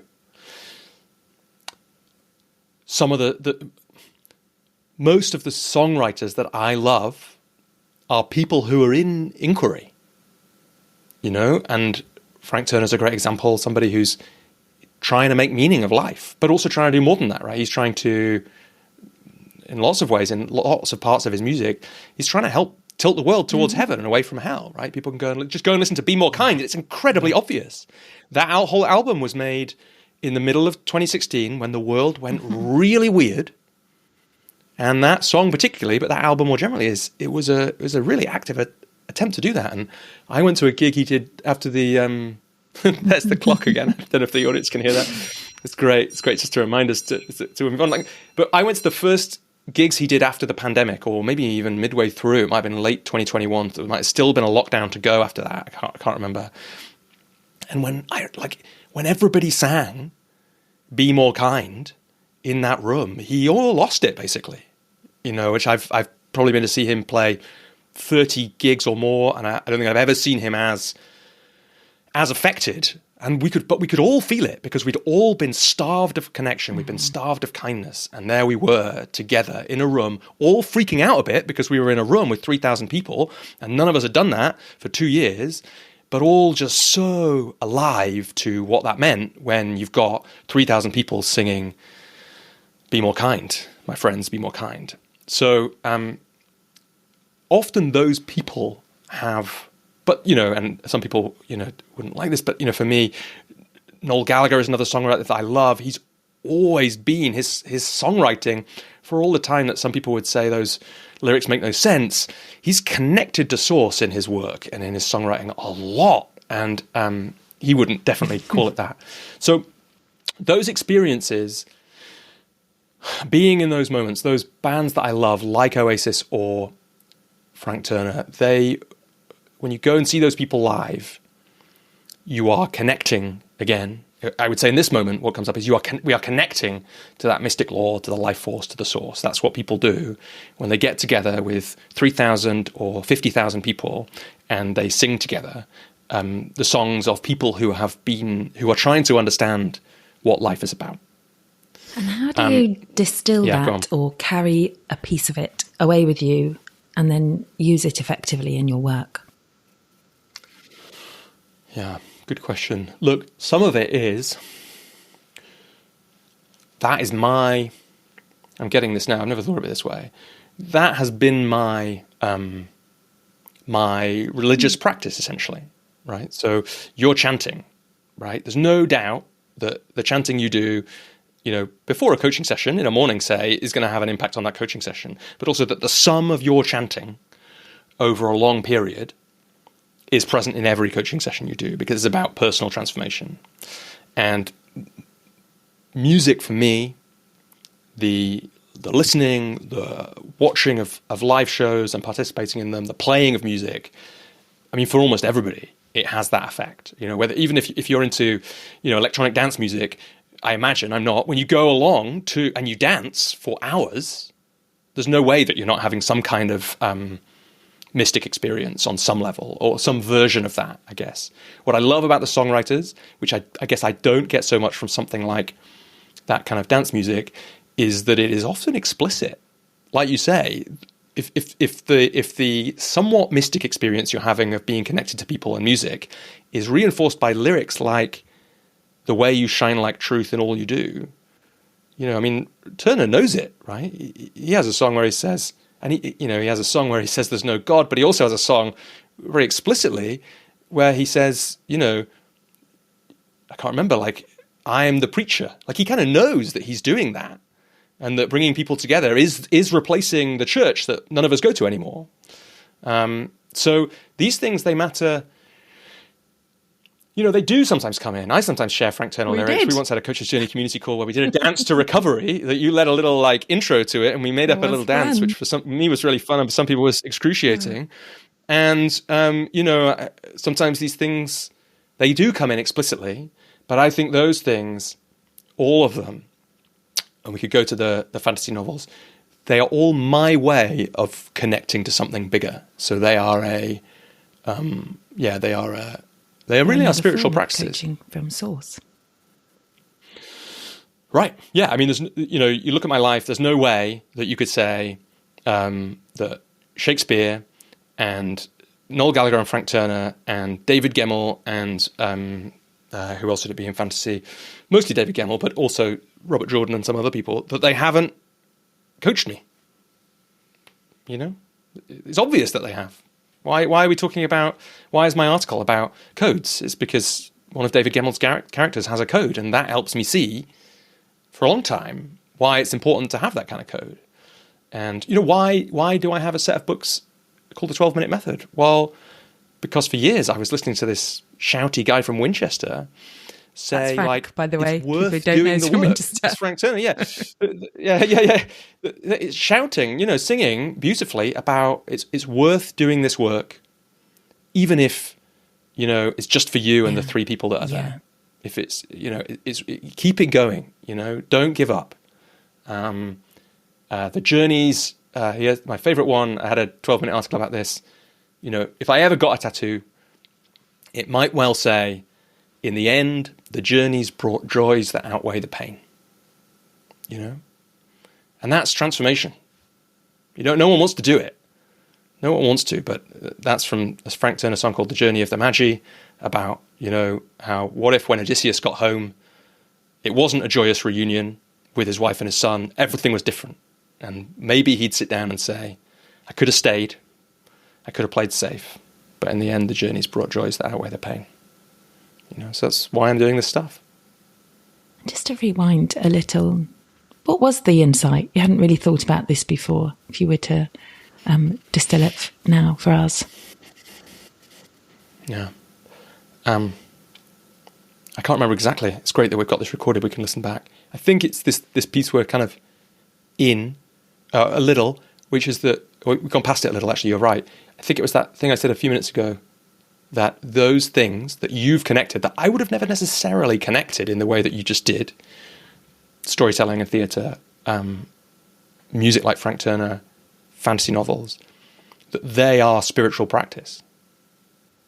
That they have been, in a someone who grows up. I mean, my parents' relationship to religion is fascinating. We could have a whole nother podcast on that. But I grew up in essentially an atheist family, quite explicitly, I would say, although in some ways quite a spiritual family. Both my parents were practicing different forms of Buddhism for quite a lot of my childhood. But I definitely came from the same place that lots of people of my kind of age and class do in the UK, which is a very rational place with no real time for the kind of outdated old church that we were kind of sort of force-fed when we were at primary school. And yet, humans everywhere have lived with religion and spirituality as part of their life for a long time. We are evolved for that. So what happens in a society where everyone stops going to church, where the priests don't give any spiritual guidance anymore because they don't know how to talk to me? And what happens, I would say, Joey, going back to some of the early questions you asked in this interview, is what we're seeing in the world is what happens when religion disappears in lots of places and nothing steps up to take its place. And in my life, some of those people we've been talking about and those experiences we've been talking about were what took its place. And that's really interesting you brought those two things together, because you were saying earlier in your answer around this topic, you really recommend coaches to maybe go and do some improvisation or experience what it is to be in a theatre production. And part of my work is to use drama and theatre as a really, I would hope, creative and solid and practical, workable, I've lost a headphone, sustainable way of problem solving with a community. And I have been able to use that in some of my one-to-one coaching practice as well. And I'm in terms of, maybe something like, it's even called theatre of parts, isn't it, in some schools, but when essentially IFS type practice, that's a wonderful drama method, really, isn't it? I'm wondering if there's any other things that are, I guess, just to be pragmatic, what would you draw out as the experiences of doing improv in terms of problem solving, exploring, looking at things from a different angle, all of that lovely, really important, juicy stuff we need in order to move through something and transform something? Yeah, it's a great question. And yeah, I was kind of aware that you were kind of asking a practical question about those things, and I gave a really non-practical answer. Long-form podcasts are so magic, because we can do that. We have all the time in the world, Robbie. I agree. Lovely, Joey. And Joey's just, we have all the time in the world is a thing that I stole from Ross Zander. I was to use the memory. Yeah. And now use... let's catch the thing about that, actually. So one last thing to say about stories is originally... So many of these things are, I think many of the talents we have, right, come from our responses to kind of fear and scarring. And I think a lot of the time, I would credit people to avoid it being me saying the thing, right? So I think a reason that I have practiced remembering who said stuff and when and why is so that nobody will be able to point at me if they disagree with it. Okay, because I'm afraid of that. So just wanted to catch that because it just came back to me then when you were saying that. So yeah, the practical things. I mean, I do think that those things for me, it is worth saying, have been mostly they've mostly come in the ways we've talked about them already. So, for example, practices of presence, ways to make me more connected to source so that I can do better coaching. And improv for people would definitely do that. It's all about practicing presence, for example. And I never really did explicit improv. I had friends who were in a like improv comedy troupe, and I loved that stuff. It's like dangerous. They were amazing at it. and my friend Nick wanted me to join it once because I was like, but Nick, I'm not that funny. And he said, yeah, but I trust you. And like that's the thing that makes all the difference in an improv troupe, right? Not everybody needs to be the center of attention the whole time. In fact, if they are, it's one of the things you learn from improv, right? It stops working. There's some great bits in the US version of The Office about this. Like when you see Michael Scott doing his improv class, like he can't stop being the center of attention the whole time. And as soon as that happens, the whole thing falls down. And that's true in coaching, right? As soon as we start being thinking we are the center of attention or trying to take the attention when it shouldn't be with us because of the way the thing is flowing, then we run into problems. And so feeling flow and presence and going with it is like the underlying thing that comes from something like improv. The other things that I put in, are that there are sometimes explicit things or things I say about fear that I learned from David Gemmell novels. There's that beginnings and endings thing that I always say that comes from The Wheel of Time. The Wheel of Time, like I think about quite often actually, even though I've only read it once, there's some amazing metaphors in there. Like that guy, he was also rumbling with the big questions about life and masculinity and femininity and power and all these kind of things. Guilt. It's very interesting. Also very long. But I think there are literally practical things. Like I'm super glad that I spent so many time doing stupid drama game warm-ups, right? Because I now have no qualms when running a workshop about running a stupid drama game workshop warm-up sometimes. The classic improv thing is staying in yes and. So one of the first things you'd learn if you do improv, I guess, it's a long time since I've done it, is that. And it's such an incredible, I can remember vividly, I'd forgotten about this, but now it's coming back. I can remember vividly, I think the first time I ever played that game with somebody it was in a National Youth Theatre thing I did in a kind of gym in North London with a guy called Alec from Birmingham. And the game, so it's so clear because it was such a, to do the game with somebody, a great game to run in a workshop. So if you were trying to improve meetings, for example, is, people who don't know it, the game we played with Alec was, first of all, the first person says something, and it can be anything. I can't remember if there was a setup. It might be tells a story, and the next person says, no, but, and then says something else. And you run it like that for a bit, and you see how it feels. And then you run it the other way, where they say, yes, and then away you go a different way. Do you run it the same way, or do you run different things? Similarly, and the no buts we haven't done in Nepal. And really interestingly, Robbie, see, now I have a connection that I remember. Yeah. So Naresh Shakya, who you connected us with, and the work that I do in Nepal, he came and did a leadership training session with us, with the team, after visiting some of our schools. And he ran this with no but. But I have always run it with yes and. And given I've done this stuff for, I don't want to say how long, definitely well over 2 decades, I had never done the no but and noticed quite how effectively, or even yes but. Actually, he did yes but. Yes, it's true. It's possible that I did that yes as well, but. Yeah. And it closes and shuts down your creativity, your flow, your presence, because you begin to get frustrated, even kind of unconsciously. And it was really a revelation for me, and I couldn't believe I'd never thought to put that in the exercise. I'm really pleased you brought that up, because it's such if any coaches here doing team building, look up the framework of how to do that. Because the yes and, which, well, you go ahead and you say how you feel the yes and. What it's reminding me of. Yes and part goes. What it's reminding me of, Joey, is one of my first ever times I listened to myself coaching. And I might have told you this story before, I can't remember. But there was this great moment in this coaching session where I asked a closed question, right? I can't remember what it was. It was like, and the client took it, right, and did great with it. So in the moment in the coaching, I didn't really notice, right? He just answered it well. He answered it basically as though it was an open question because he could feel the coaching energy.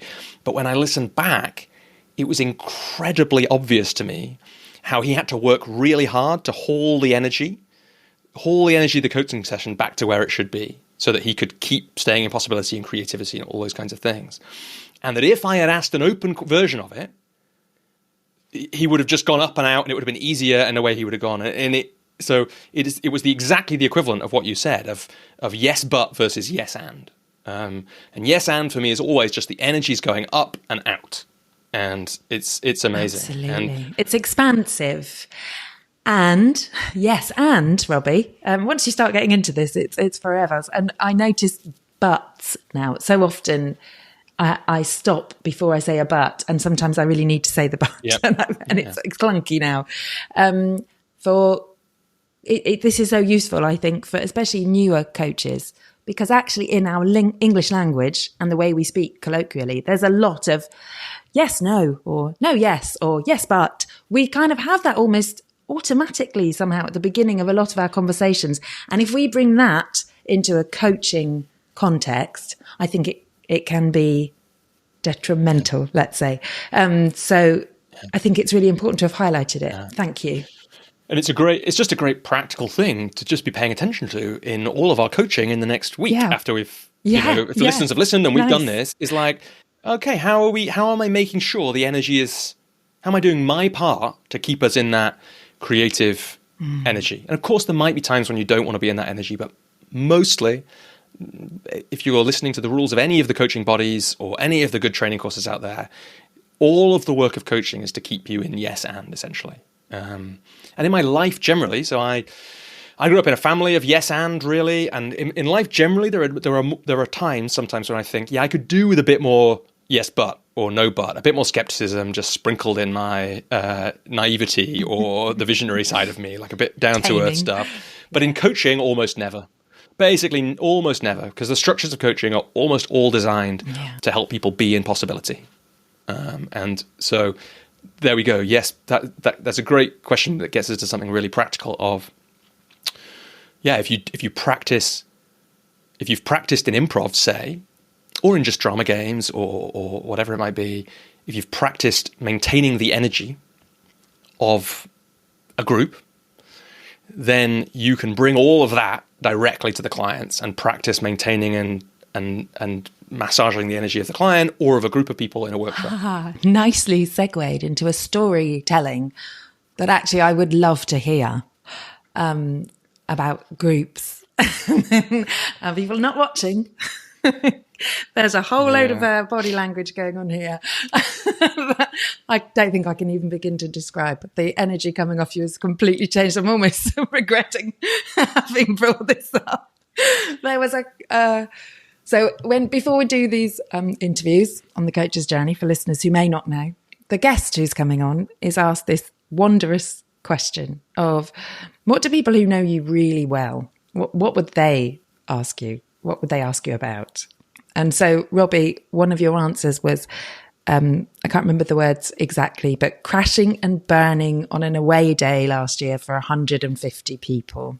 And seeing as you mentioned groups, and we've just talked about problem solving, and we know you work with groups of leaders, I know one of your values is vulnerability. The look on your face is saying, I'm not sure I should have been quite this vulnerable. We'd love to know the story, and you're a great storyteller. So sit back, enjoy, go for it, Robbie. Please tell us.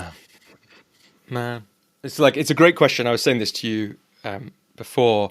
What I love about that question, as on the receiving end of it for the first time, is it's really clearly not asking the guest, what are you prepared to talk about? Or even what do you want to talk about? And yet, I did it very knowledgeably, but like mugs, they give us these amazing openings to ask them about things, because our close friends, someone who knows our journey really well, they would know that, like, wow, I know what you should ask Robbie about, Joey. You should ask him about that really weird away day thing he had last year. And Robbie doesn't really, I noticed in this moment, it's, even though I knew it was on the list, I checked the list beforehand so that I could prep myself a bit, because you might ask about any of the things on that list. It's hard not to be like, do I really want to talk about it? So, but it is a great thing to talk about. So much interesting stuff in it. And it was great for me because as I was sitting by the canal near Paddington, ready to get a train home after it, I was like, right, it's rare that this kind of thing, the crashing and burning, happens for me in my coaching these days, because I've just done so many reps I'm on like more than 2,000 hours of coaching now. So it's like so many reps of one-to-one coaching. And basically everything that can go wrong in a one-to-one coaching session for me, for anyone, has gone wrong for me at some point in those 2,000 sessions, mostly in the first 1,000. And so it's quite a long time since and then I've thought about it afterwards and worked on it with supervisors and mentors and worked through how to make sure it doesn't happen again. And so I can be more skillful in those moments. And with groups, especially groups that big, I just haven't done enough. I haven't done nearly as many reps. And so, I mean, there's so much in it. Like, it was the biggest away day that I'd ever done. So we had, like you said, about 150 people from a big team present, and I had a colleague on board, only one colleague I'd worked well with a lot. So it was it was a good choice. I wonder retrospectively if we needed one more for something that big. 150. Or I wonder that now. Actually, I'm not sure I've thought about that. I mean, there were reasons why that felt about right, given what we were tasked with. It doesn't really matter. But, and I want to obviously protect that client relationship in some ways. So I'm not going to say who it was or the industry or anything like that. But, but a thing happened that almost never happens to me, which is that we were losing control of the room. They weren't doing what we asked. And honestly, that just hasn't happened to me. And people listening may be like, I mean, I'm sure it has to some extent, but it didn't feel like it had happened to that extent. You know, the morning had gone brilliantly. The kind of sponsor of it had said to my colleague, this is going so well. We're going to definitely get you back for something else. You know, narrator. They did not get Robbie and his friend back for anything else. Not yet, anyway. Not yet. I'm thinking hero's journey. Exactly, not yet. Who knows? Who knows what might come? So it was going great. We had them doing some not super out there stuff, because it was a fairly kind of traditional organization, but simply, you know, we weren't pushing them. We weren't going easy on them particularly. And then the first, I can't remember this. Then there was some. Then we got to an exercise in the afternoon. And again, we thought it was speaking directly to the challenges they'd presented. And we set them going on it, and they just didn't do it. You know, from the most senior leaders down, almost no one was doing it. And it was like, I mean, it's fascinating. And we could analyze it for ages. And honestly, I'm still like, you know, my kind of the kind of most tragic bit of it for me looking at it, which is probably one of the things that leads to what I'm about to say, what happened next, is that like there were these really, so this team had a kind of problem with respect for each other. They'd kind of outlined that to us. And one of the things that had happened is we had basically listened to the story they told us about them, not the reality that we were hearing as we spoke to people in the team. So the story they told was of a really high-performing team. And some of their results were really high-performing. But the truth was they were quite dysfunctional. And they'd actually told us that explicitly. And as soon as afterwards we realized we looked at what had happened, we were like, yeah, they told us over and over again. They told us that there wasn't enough respect in this team. And we missed that somehow in our design. And we weren't prepped for it to show up on the day, which of course we should have been prepped for it to show up on the day. And so the tragic thing for me was these like really, the people who got into the exercise, these like fresh-faced, young, energetic people in this team, like going around and one of the senior leaders like looking at like them like asking her something and her looking over her shoulder and being a bit like, what are you even asking me about? And the job was to find somebody else in the room and ask them about something. So they were doing it, and then this leader was like ignoring them. And I was like in pretty good energy at the time, as I remember it. And I said to Amaya, my colleague, we said, what are we going to do about this, basically? And we're going to pause it. And we thought, so there were like going to be 3 rounds of this exercise, which I won't go into because it's not relevant to the story, but I can tell you if you want. It's a cool exercise. Is it useful for Queen Okay, Bee. go. If it's useful for listeners. I won't do it now. Like if we've got loads of time afterwards, let's do it. But let's. I think more interesting is what happened next. Please. So I then had this. My memory is my energy was, and this is again what I'd catch next time. My energy was like bullish, like I was feeling good about the day. It was going great. We were doing well, but it had an edge to it. So my energy at that point had a little edge to it. And I said to him, I think I might tell them what they're doing.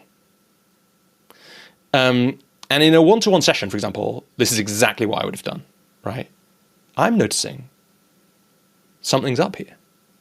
What's up? But even now, telling you the story, I can feel that I'm not doing it, even in this moment, remembering that day, I'm not doing it with the energy that is required to do that one-to-one. So to really call something out one-to-one with a client, to say, you know, like, I've noticed you keep turning up late to our sessions. What's going on with that? You need to be in a curious, open, non-attached space. That's how you have that conversation with somebody without triggering them such that the conversation derails. And I have practiced that many times and mostly done it well, and sometimes done it badly. And I'm good at it now. And I tried to do that for this group. And I failed because there was too much edge in it for me. So I wasn't, well, a few reasons. One is like there was too much edge in it for me. Like I was annoyed. And there's definitely some like personal stuff about, I have like a big thing about respect and disrespect. It's tough for me to be disrespected. And I was feeling huge amounts of disrespect in this room. Disrespect for me, disrespect for the leader who had put together this day to bring all these people together, disrespect for these young, enthusiastic members of the team who are being like made to feel like, made to look like idiots from where I was sitting, feel like idiots by this senior leader who should have known better. And so I failed to do it. And what I tried to name, I tried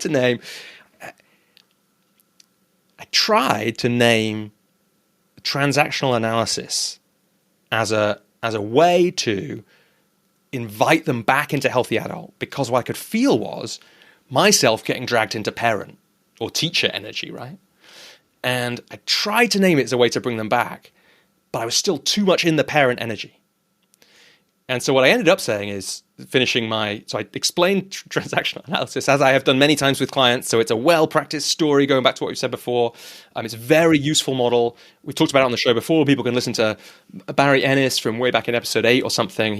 We talked about it there and since, I think. But so I named it and I explained what was happening and the aim was to try and help them see what's going on.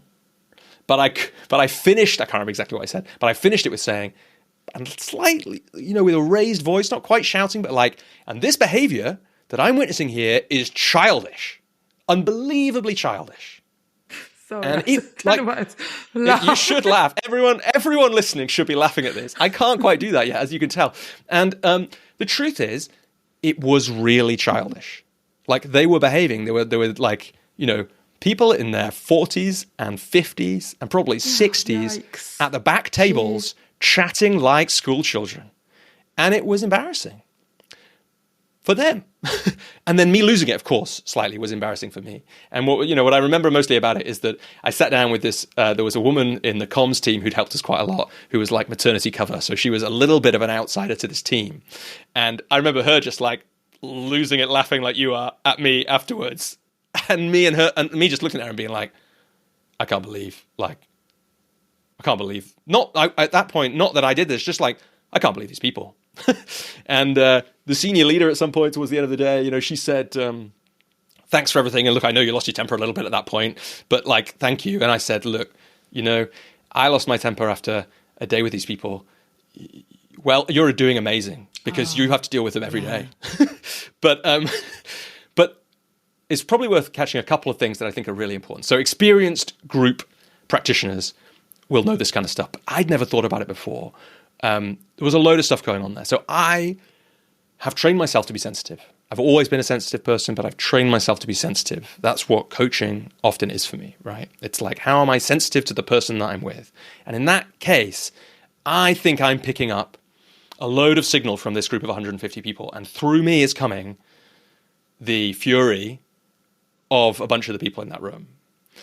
There's my value stuff going on.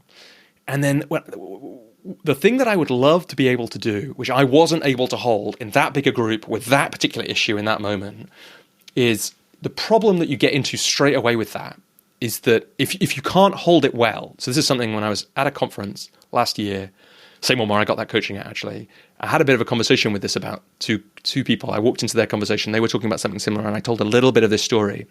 One of the things that they said is, when we're doing that kind of thing, the reason we have to be skillful is, especially in a group, much less in a one-to-one. In a group, if you're not skillful with it, you just become scapegoated straight away. It's really easy for the group to say, we have a huge problem with respect. And it's embarrassing that we were chatting at the back of this room when the cost of this day of bringing 150 people together, paying the facilitators the room, will be in tens of thousands of pounds, possibly more. It's embarrassing. What was up with us that we were doing that, right? They're not going to be thinking that, because they're going to be thinking, do you remember that facilitator we had who lost his temper with us? Like, what an idiot. And not listening to anything I've said. And so the practice is, how do you become skillful enough to deliver that kind of thing in the right moment? And, one of our reflections afterwards was that we should also have contracted for follow-up, because that would have given a chance to, because really, I don't know if they will have taken the lesson from that, any lesson from it, from that event. They may be able to scapegoat me enough collectively to not notice what was happening. For example, with that leader and those two people, I never got the chance to have that conversation with her, which could be, if I could have, again, held it, and she could have held it, would have been a real act of service for her, because she had the chance there to keep the enthusiastic energy of these young, enthusiastic people in her organization. And instead, she ran the risk of demoralizing them. So there was service. I'm sure people listening to this will hear other things that I should learn from it. But there was one of the things that we learned, or I reflected on, was we should have contracted for follow-up with them, so that that event could have become of greater service than it was. And have you done that since? Anything similar since, and written that in? It was less than a year ago, and I haven't had a contract for that scale of thing or similar thing since then. So I will think about that.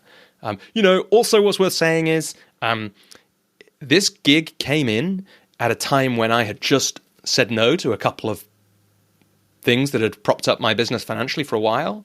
I did think about it quite a lot, about whether it was a hell yes for me.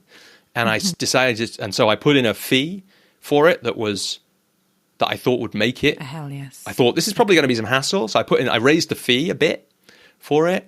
I probably should have raised the fee more, but I did know from the start, we can listen to our intuition. I had an intuition from the start, this might be trouble. And I just, probably the biggest learning in this moment that I'm noticing is that thing that Amaya and I said afterwards, which was we should have been, if you have a big awareness of, with a group of that size from now on, where basically two people you can't chair a meeting for 150 people really, right? Like you could chair a meeting for 10 or 20, so you can kind of run a meeting like that. With 150 people, but with any group really, one of the things I would do with facilitation partners in future is slow down and think, okay, if this group was to show its shadow or the challenges that it has in this away day, how might that show up, and what might we do? Because, for example, as we slowed down afterwards, it was completely obvious that loads of disrespect might come up in it, because we'd been told repeatedly by people in this team that there was a problem with that different parts of it didn't like each other, and, people who did one job function didn't like people who did a different one, and that team over there were like this, and the people who worked in that site didn't like the people who worked in this site. And so we'd had the signal, and we just, because honestly, like I say, I've just never had a group of people just not do the thing that they're asked to do in that way, or it's been a long time. And so there's some crashing and some burning. And that really makes me recall somebody somewhere, not in my store cupboard, I can't remember who, saying that hindsight is a wonderful and a truly painful thing. And you have drawn out some learning from it. And it really occurred to me there's two things I'd like to ask about, or mention and see what you reflect.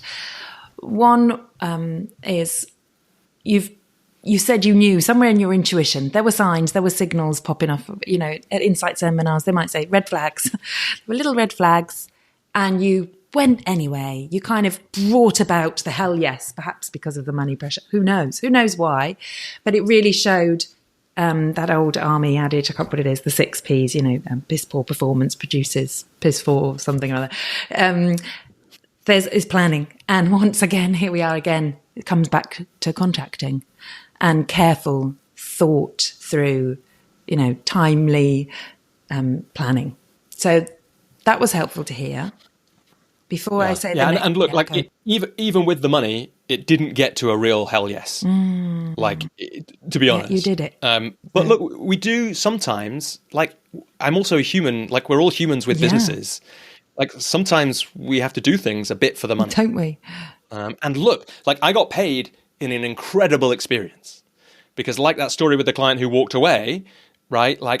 I'll probably never forget that away day. And wherever my life goes from now on, if I'm ever in a group where that kind of thing is happening, I will be less subject to the things that led me to unskillfully make that intervention next time. And, those things, it's a bit in that, again, it's a bit in one of those leading with honor pieces, right?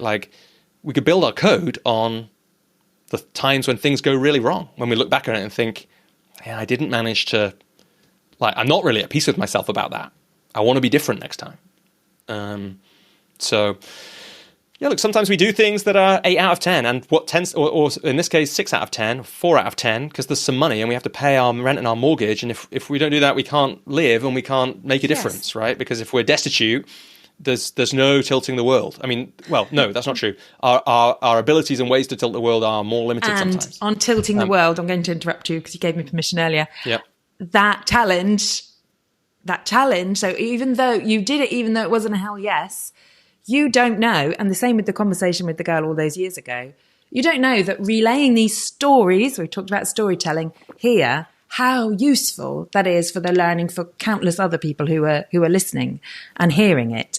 And in the chanting practice that I do, to mention it again, it's about, thank you for this challenge. Yes, what can I do with this to learn and grow and transform and do what we were talking about right at the beginning of the call, make this world a better place in any way, in the way that I can do it as me, the true me. And that reminds me, that's something else that comes up in the first article of Leading with Honour is about uniqueness and what makes us us. And no one can compete with that because no one else is us. And I'm not sure we have time to dig into that here, especially because there was one other thing you said, and I want to draw out of that story, is the training yourself to be sensitive, I think you said, or something along those lines. And there are real strengths, speaking as sometimes in my life have been acutely sensitive, there are strengths and shadows. And it's definitely one of my explorations, or the work I'm doing with me, is about having a skin almost, because when we are empathetic or compassionate or have that sensitivity, we can absorb too much of the room. And I've done that when I'm teaching, when I'm facilitating, when I'm coaching. I have absorbed and almost kind of bits of me morph into the experience of the other that I'm with. And that's a beautiful strength sometimes, and at other times it has its shadows. So it's interesting that you trained yourself to be more sensitive, and I wondered if there was a play happening in that context, where there was actually a shadow rearing up about your learnt sensitivities. Yeah, I mean, look, I think that anyone who focuses on being a great coach is going to be training them. I mean, they may be bringing sensitivity from all kinds of places, but is going to be training themselves to be more sensitive, because you're practicing listening, usually, and if you're doing it well with your whole body, to what's happening for somebody else. So you're practicing paying attention to that. And there's definitely a shadow. There's a guy called David Dada who does a lot of, he writes somewhat controversial books on relationships, or wrote one a long time ago, and does a lot of deep work with people, I think. And I find that book to be amazing, by the way. But I've heard somebody say that he really can't go into crowded places anymore because he's trained himself to be so sensitive through doing this deep work. So it's like It's not without, none of it's without cost, right? I mean, like once you've had, I mean, you know, you're sitting in conversation sometimes, like when you spent most of your working life having the most meaningful conversations that people can have, gradually it gets more and more difficult to, or less, not less difficult, but just less and less interesting for me to have ordinary conversations. Yeah. Not always, to coaches. and not in all kinds of ways. That feels familiar, Robbie. Yes. I mean, it's just, yeah, it's not that there's no cost to these journeys that we go on. And that is, I think that is really important to say. And having said that, like you say, it's you can go the other way too. You know, we have to learn if we get the sensitivity. I think it is important. You can have the sensitivity without taking everything on. And then what usually you'll find, well, what I've found is maybe that workshop is a particularly good example of that. There are certain clients that have been like this, where it's harder to, for some reason, sometimes you can work it out, sometimes you can't, it's harder to not take on the energy. And clients that at the end of the day, it's more draining to be with or less draining to be with. And yeah, I don't think I've got any conclusions on that. But yeah, I think there, you know, it sounds like just a great, I mean, lots of people who are really sensitive in lots of ways will tell you straight away this is not true. But from the outside, it sounds like it's just a good thing to be able to listen to your heart more, to be able to listen to your intuition more, to be able to take in more information through your senses. But that's not true. It's not a purely, I mean, almost nothing is purely good or purely beneficial. Oh, there's always a shadow. Just really delicious quotes in here today, Robbie. I'm hoping we can capture them all for the show notes. I am aware we are coming to the end nearly of our conversation, and you just spoke about how relevant it might have been in your workshop, and you just spoke about energy, and we're talking about sensitivities, and I thought again about those 6 pillars in the meaningful productivity blueprint. I get the title right? I did, didn't I? Yes. Yeah, there's a perfect. New body of work coming from you very well by the time this comes out, you said earlier. So I love it that you've put meaningful in there. It carries a lot of meaning. It could carry any meaning for anyone. Productivity is such a difficult word, isn't it?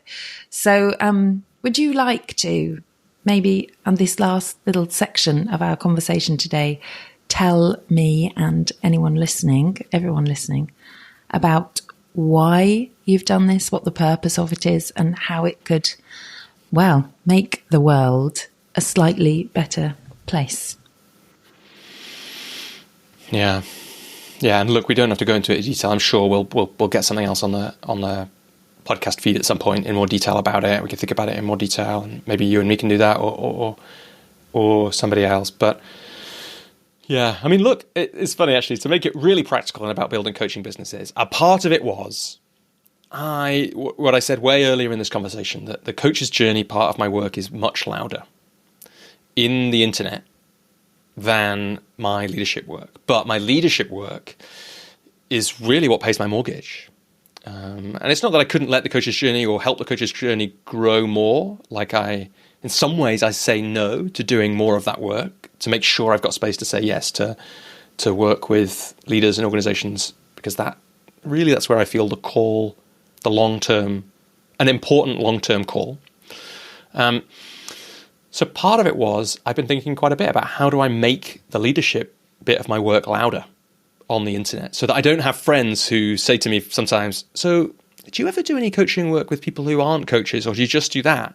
And I'm like, almost all of it is with not coaches. But it makes sense that they would make that mistake. So some of it was, this body of work came from my work with leaders, and I can say more about that in a sec. But the reason it's coming out is partly strategic. It's partly so that I, alongside the 12-minute method, can have something on which to leverage my business more as things go forward. But it's about tilting the world towards heaven, because the distinction that I make in it is that in a previous era, we could get away with thinking about productivity in the traditional sense. And if you Google productivity for a definition, you get something like more outputs per input. And if the input of a human into their work is 8 hours a day, 5 days a week, you just want to get more outputs. If I want to be more productive in my work, then I just want to get or more. And we often conflate that with more impactful. More productive is definitely more impactful. So it's just and we just got to be careful with that. Then I just need to get more outputs for my 40 hours. The problem and that might have worked when we were working in a factory or in a kind of 20th century job where you could actually get everything done, because only so many letters got delivered and only so many phone calls came in. And what an era! Yeah, exactly. And everyone listening is just thinking, "Oh man, imagine if I didn't have to worry about what was coming in on my WhatsApp and my email and the company's Twitter page and whatever else it might be." So that might have worked then, but the problem now is you can't get everything done. No one can. You can't get everything done in your work week, and you can't get everything done in your life. And so what we need is a new definition, and the one I would give you is meaningful productivity is getting more of what really matters done. Going back to your spreadsheet. Yeah, exactly right. So I could work like mad, right? So when I run a workshop on something like meaningful productivity, it's never been called that before, only once, but I've been running workshops on this for years now. I often start by getting everyone put their hand up if you feel busy. Right. And then everyone put their hand up if you feel productive, truly productive. And almost everyone is busy. And it's not no one. Like there's always like usually not 50%, but more than 10% in the room, depending on where you are like, yeah, I feel truly productive. But the difference in it is stark for everybody. Right. So everyone is busy, but not everyone feels truly productive. And as far as I can tell, there are many ways to be more truly productive. And so there are 6 pillars of meaningful productivity. And the reason they're called that is because people like pillars. So it's good to package the stuff, the ideas, in ways that people like. People like pillars and values and, I can't think what yes. all those kinds of we have things. pillars at Freedom to Learn. We have pillars. Yeah, it's good to name stuff in the way that people really like it. I did a workshop on it earlier in the year, and I added a few people from it on LinkedIn afterwards, and they were like, "Love the workshop," and I was like, "Great! It was the first time I'd run a workshop using this material. Really, what did you like the most?" And they were all like, "Oh, I love the 6 pillars." Well, they hold us up. Pillars hold us up. They hold things up. And the 6 pillars are good. And so basically, just to kind of finish it, to whet people's appetite, and you can we'll put a link in the show notes, or you can go to robbieswale.com by the time this comes out and download a PDF, which kind of guides you through some of it.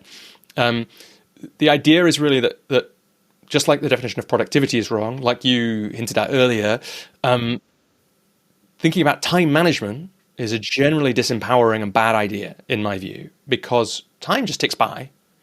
One day it'll tick out for you and for me in this life that we're in, and we won't have got everything done, and we can't really manage it. If we go back to being honest with ourselves, can I manage time? I'm not sure that I can. I mean, somebody might be able to explain to me how we can, and I'm like always up for being wrong. It won't change the value of the meaning of productivity stuff, but I'd be quite up for that if someone can do it. But I just don't think you can manage it. And when people are talking about managing time, what I noticed a few years ago when I was designing a workshop for a group of leaders was when people are talking about managing time, so I was asked to run a time management workshop, there are other things that people are actually talking about. We've talked about one of them. Mostly people are actually talking about choice. So what do I choose to spend the time that I have on? We're not managing our time there, we're managing our choices. Sometimes people are talking about that. They're talking about managing their attention. So time management tools are like, don't get distracted. Do your most important action first before you get distracted by your inbox. Classic time management advice, but it's not about time management, right? Yeah, exactly. Eat the frog, right? Eat the frog is probably choice management. Doing your most important thing first without checking your email is probably attention management.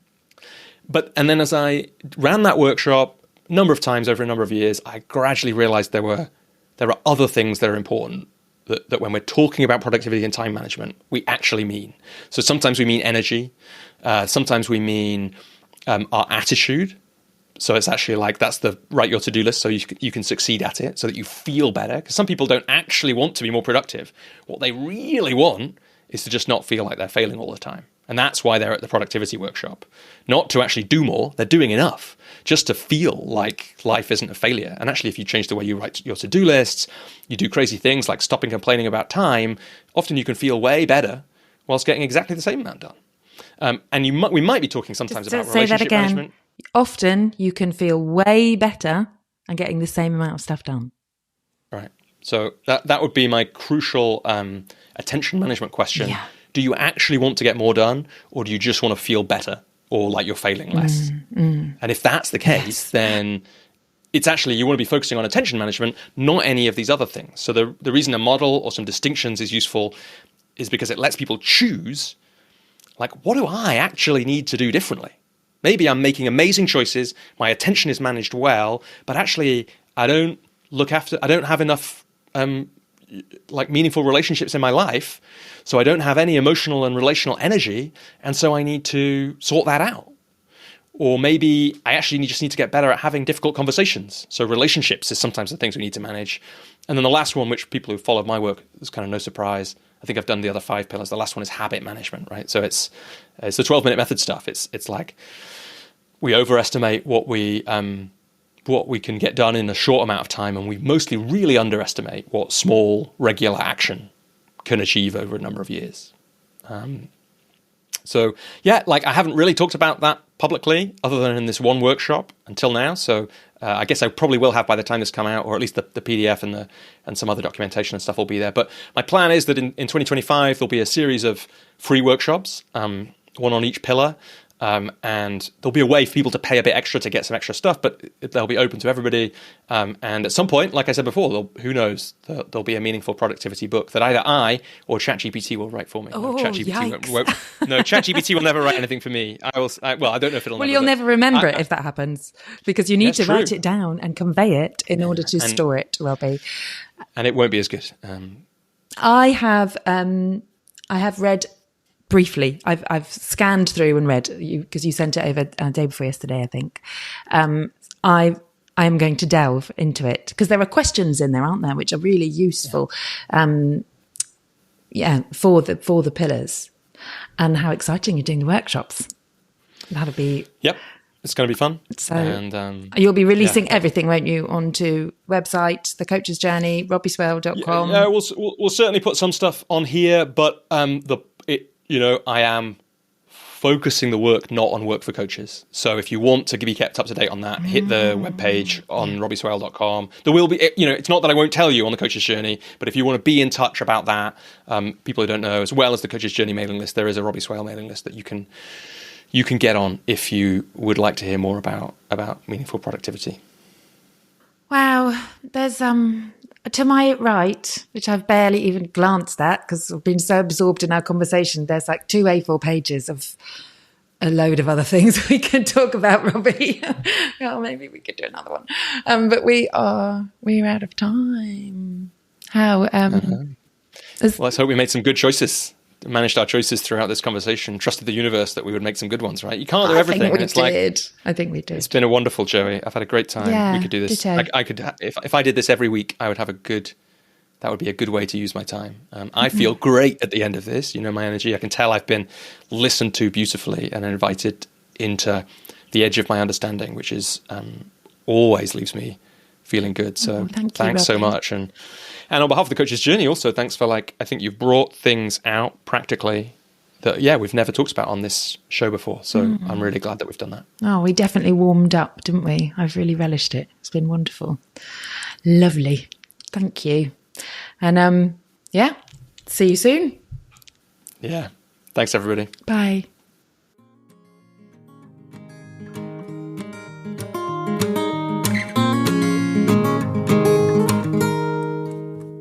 Hi everybody, Robbie here, and just a few quick things to share with you before you go on to the rest of your day. If you liked what I had to say in this episode about how I grew my business and coaching in general, the chances are you'll like the free ebook, An Introduction to the Coaching Business Flywheel, which you can get at thecoachesjourney.com. It's my attempt to boil everything I've learned from my years supporting, coaching, and interviewing coaches about their businesses into one simple model containing the fundamentals of any sustainable coaching business. These are the only things you have to do to have a sustainable coaching business, and the things that if you don't do them, you can't have a sustainable coaching business. You can get it for free at thecoachesjourney.com. Thank you for getting all the way to the end of this episode. I'm imagining that means you think the work we're doing is important and valuable. We think so too, and that's why I want to tell you also about a way to support the Coach's Journey get coaching from me, and be part of an amazing group of coaches. That is, join the Coach's Journey community. It's my flexible, affordable group coaching program for coaches. You pay between £20 and £100 a month, get access to a certain number of group coaching calls each year, plus a one-to-one time with me if you're a full member, and various other benefits too. For example, a 20% discount on tickets to the workshop I'm running with Claire Pedrick on the 10th of May, 2025, on the Artful Coach and the Soulful Coaching Business. Check out episode 92 to learn loads more about that and get tickets. There are still some available, whether you're a member or not, and there's a link in the show notes here and in the show notes for episode 92. And you get 20% off if you're a member of the community. And of course, as part of that, you get to be connected to other amazing coaches on their own journeys too. You can join the community at thecoachesjourney.com/community. You can also become a supporter of the podcast and give us financial support if the community isn't right now. And you can also just subscribe or follow wherever you're listening. That will make us do a little happy dance too. Thanks so much to everyone who's supported the Coach's Journey over the years, but in particular, thank you to Alex O'Neill, Alex Whitten, Alan Bedding, David Norris, Jessica Jem, Linda Ransom, Lucy Brown, Michael Truckman, and Oscar Gomez for your ongoing support. Thank you too for listening, and we hope to have you back with us on the Coach's Journey podcast sometime soon.